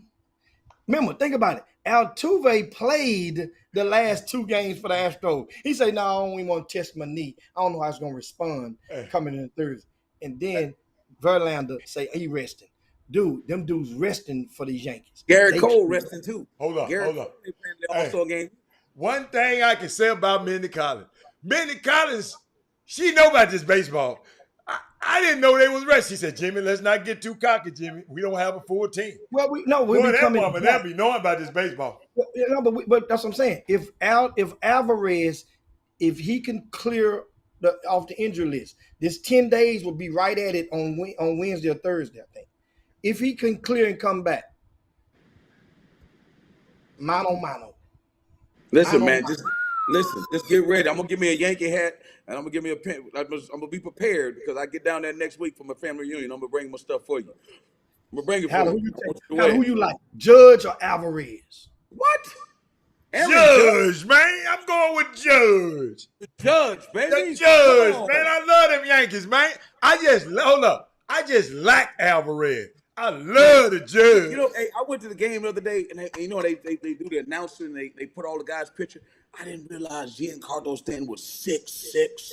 I'm like, oh what? my! Aaron Judge about 6'5" or 6'6" too. And them dudes are huge, man. He taller than Stanton. Hey man, let's get on with the show. Man, some of these people on here, no, not some of them. Herb Baker is gone freaking crazy. No. Aaron Judge is a snake. Aaron Judge betting on himself too. Don't get it twisted. Yeah. He betting on himself too. Hey man. Hey, I didn't realize Derek Jeter was that damn tall until I saw him. He about 6'3", ain't he? Yeah. Man, I'm looking up at that ball. I said, shit. No, I think Derek Jeter was the one that started the tall shorts. I think Carlos Carrera was as tall as hell. Hey, So it's Pena. Jimmy Pena tall. Who's that? Hey, who's the shortstop for Pittsburgh? That dude long as hell. I'm like, damn, he tall. The dude, the black kid with the dreads. with the dread. Oh, he cold. Man, that dude tall as I don't know what, man. I know you're talking about. I know you're talking about name of. Damn. Oh, he It's cold. bad like 190. He a bad boy. He a bad boy. Hey, He can't hit right now. I got 2 words. Fernando Tatis. I can't wait till he get back, man. I love him, Jimmy. I love him. They only 9 back. Jimmy, they only 9 back. Is he playing tonight? all year. No, he just hurt, man. Did he get picked? I know. Okay, Altuve, Verlander, they hurt. Alvarez. Jimmy, This man ain't played a game all year, Jimmy. And it still got a Dairy Queen commercial. It still got a Dairy Queen commercial. I'm finna go get me a Blizzard right now just cause of that. I'm finna go get me a Blizzard right now. Hey, I'm gonna let on the way out. Let me let Herb know something. What? Villanova, Cal Neptune, we will be back in the final 8. I'm just letting you know right now, Herb. Nova ain't going nowhere, baby. They ain't going nowhere. And you're an unofficial advisor. They got it. They got to do. Let me tell you something. They got to do to their team that Cam Whitmore, the next Vince Carter. Trust me when I. What his name is? What's his name again? Cam Whitmore. He was just the MVP with USA Basketball. Yes. Cam Whitmore is the next Vince Carter. They got a dude that's, oh my God. I heard about him. I'm just letting y'all know. Oh, that's why Kyle came down here. Kyle was pissing on the territory when he came to Houston with Cam. Kyle recruiting some of the kids from JL3. Don't get it twisted now. Oh, yeah. Oh, yeah, baby. Well, come on now. Hey, I know somebody recruiting somebody from the Houston Hoop. Oh, really? Yeah. Yeah. See you tomorrow. They called me, asking me. I was like, oh, okay. But, man, let's get out of here, man. It was good, man. Thank you, Chris, again, man. I hope you try it again. That's fun stuff, man. Yeah. You know what? I'm going to just starting the show at 3 then. Yeah, what I need to do. No, what he knew was to get Jimmy to hang out with Bo Porter, since they think all these black kids are going to start playing baseball. Get Jimmy and Bo Porter start don't look at Jimmy's face. Jimmy, you done lost your rabbit mind. Dude, it's proven. It's like anything. Ain't no different in the black kids being talented in Dominican Republic. Ain't no difference. So they come out the womb in the Dominican Republic playing baseball? No. They come out. They come out there. Somebody take They come out the womb. Then somebody take them once they start walking and take them and put a bat in their hand. Absolutely, it's the same concept. It don't matter where they are. And guess what they do here? Put a football and a basketball in their hand. That's what I'm saying though. So that means if more people put baseball bats in those hands, the odds would be greater. Think about this. Think about this now, Jimmy. I'm gonna end with this. Tatis' daddy, that's what he do over there where they from. Them kids, no charge. He got a not a camp shit. They come every day to learn how to play baseball. Fernando Tatis Sr. over there. I think he in the Dominican too. They probably don't go to school. They probably don't even go to school. I didn't see no school. But their little ass was out there on that baseball field every damn day. It's the same. Okay, what if he moved to Texas tomorrow? Or moved to Louisiana or California or San Diego tomorrow? And at the same country. But he'll start charging over here because in America, you have to charge. Over there, see, they'll start charging and then they outcharges the kids. The kids ain't gonna pay. Jimmy, you know black kids ain't gonna pay. That's a whole different type. Yes, they will. So not all of them. Not all of them can afford it. And guess what you do? You scholarship the ones that are good. I'm finna hit this button on y'all. Hey, come on, Jim. All black kids won't pay. They paying them summer basketball. They paying for their daughters to play volleyball. We talking about the good ones. The market is already set for baseball. It's not like we talking about that's in every sport. That's in every sport. About the good ones. That's in every sport. Because we're trying to get the good ones, right? The ones that's good enough to go to the league. The great ones ain't gonna never pay when they get older, but they gonna pay when they're younger. They gonna pay when they're younger. Jimmy, you're a baseball dude at heart, man. We can't have no conversation. Dude, that's every sport. It doesn't matter what sport it is. It's the same. You're not being subjective, Jimmy. A plus B equals C. It don't matter what chalkboard you write it on. A plus B equals C. Think about it. You can write it on the chalkboard. You write on the dry eraser board. It's still the same. No matter chalkboard. A plus B equals C. Let me tell you something. A formula is the formula. If you're taking them and working them out, no matter where you are, your results you're gonna have a greater success rate if they're coming into you. If Bo Porter, I guarantee you, if Bo Porter has some prospect that would come out of that plane, and it's probably improved the IQ and the intellect of all baseball players on that side of town, out there in Fort Bend, where his place is. Guess what? And based on what it was before. Jimmy, them kids are not interested in baseball, man. That's the whole thing. Maybe so, but then everybody's influenced. Everybody's influenced. If I had a swing like Jimmy had, I wouldn't be interested in baseball either. I don't know why the hell he struck out every damn time. I got him on tape. Jimmy was good at carrying them bucket of balls, man. Don't get it twisted. Yeah. I carried them bucket. Remember I told y'all, be the best ball carrier you can be. That's right. It's a job in that. Hold up, though, Jimmy. Jimmy, hold up. I slowed your swing down the other night. You got a beautiful swing. Like Michael Jordan. I had no swing. Remember, I had no swing. No. It was beautiful. You just kept missing the damn ball. The best bench ride in the history. Jimmy, of I got you on tape. Y'all play baseball? Hold up. Y'all play baseball the other day? Huh? No. I got a video of Penny. I got a video of Jimmy. Get out of here. Yeah. Got a video of me knocking the ball to the lake and do some. No, hold up. He knocked the piss out of one of them, but he was 1 for 1,000. No, sir. You only get 3 strikes. He knocked the piss out of one of them. I'm the worst swinger in the history of baseball. I said, damn, Jimmy, that swing kind of nice, but goddamn, you got to hit the ball. Michael Jordan, Jimmy Jordan. And guess what happened, Chris? They got ducks out there. They start quack, quack, quack. The ducks start quack, quack, quack, quack. Hey, the ball hit them ducks out there in the water. Them ducks get to go. Man, I'm gone. Hey, man, get up out of here, man. Y'all share the show on the way out the door. It's time to slide on down in those back and yabba dabba do this thing on this Tuesday. Be back with Women Rock Wednesday on tomorrow, man. Free Brittany Griner. We up out of here. Peace. Chop shop. Peace. Jim Hicks, Rob Hatter, you are now tuned in to the Chop Shop. I'm Retro, let's get it. We in the Chop Shop, we live in the Chop Shop. We talking sports talk, we live in the Chop Shop. We in the Chop Shop, I'm talking sports talk. So turn your dials up, it's live in the Chop Shop. We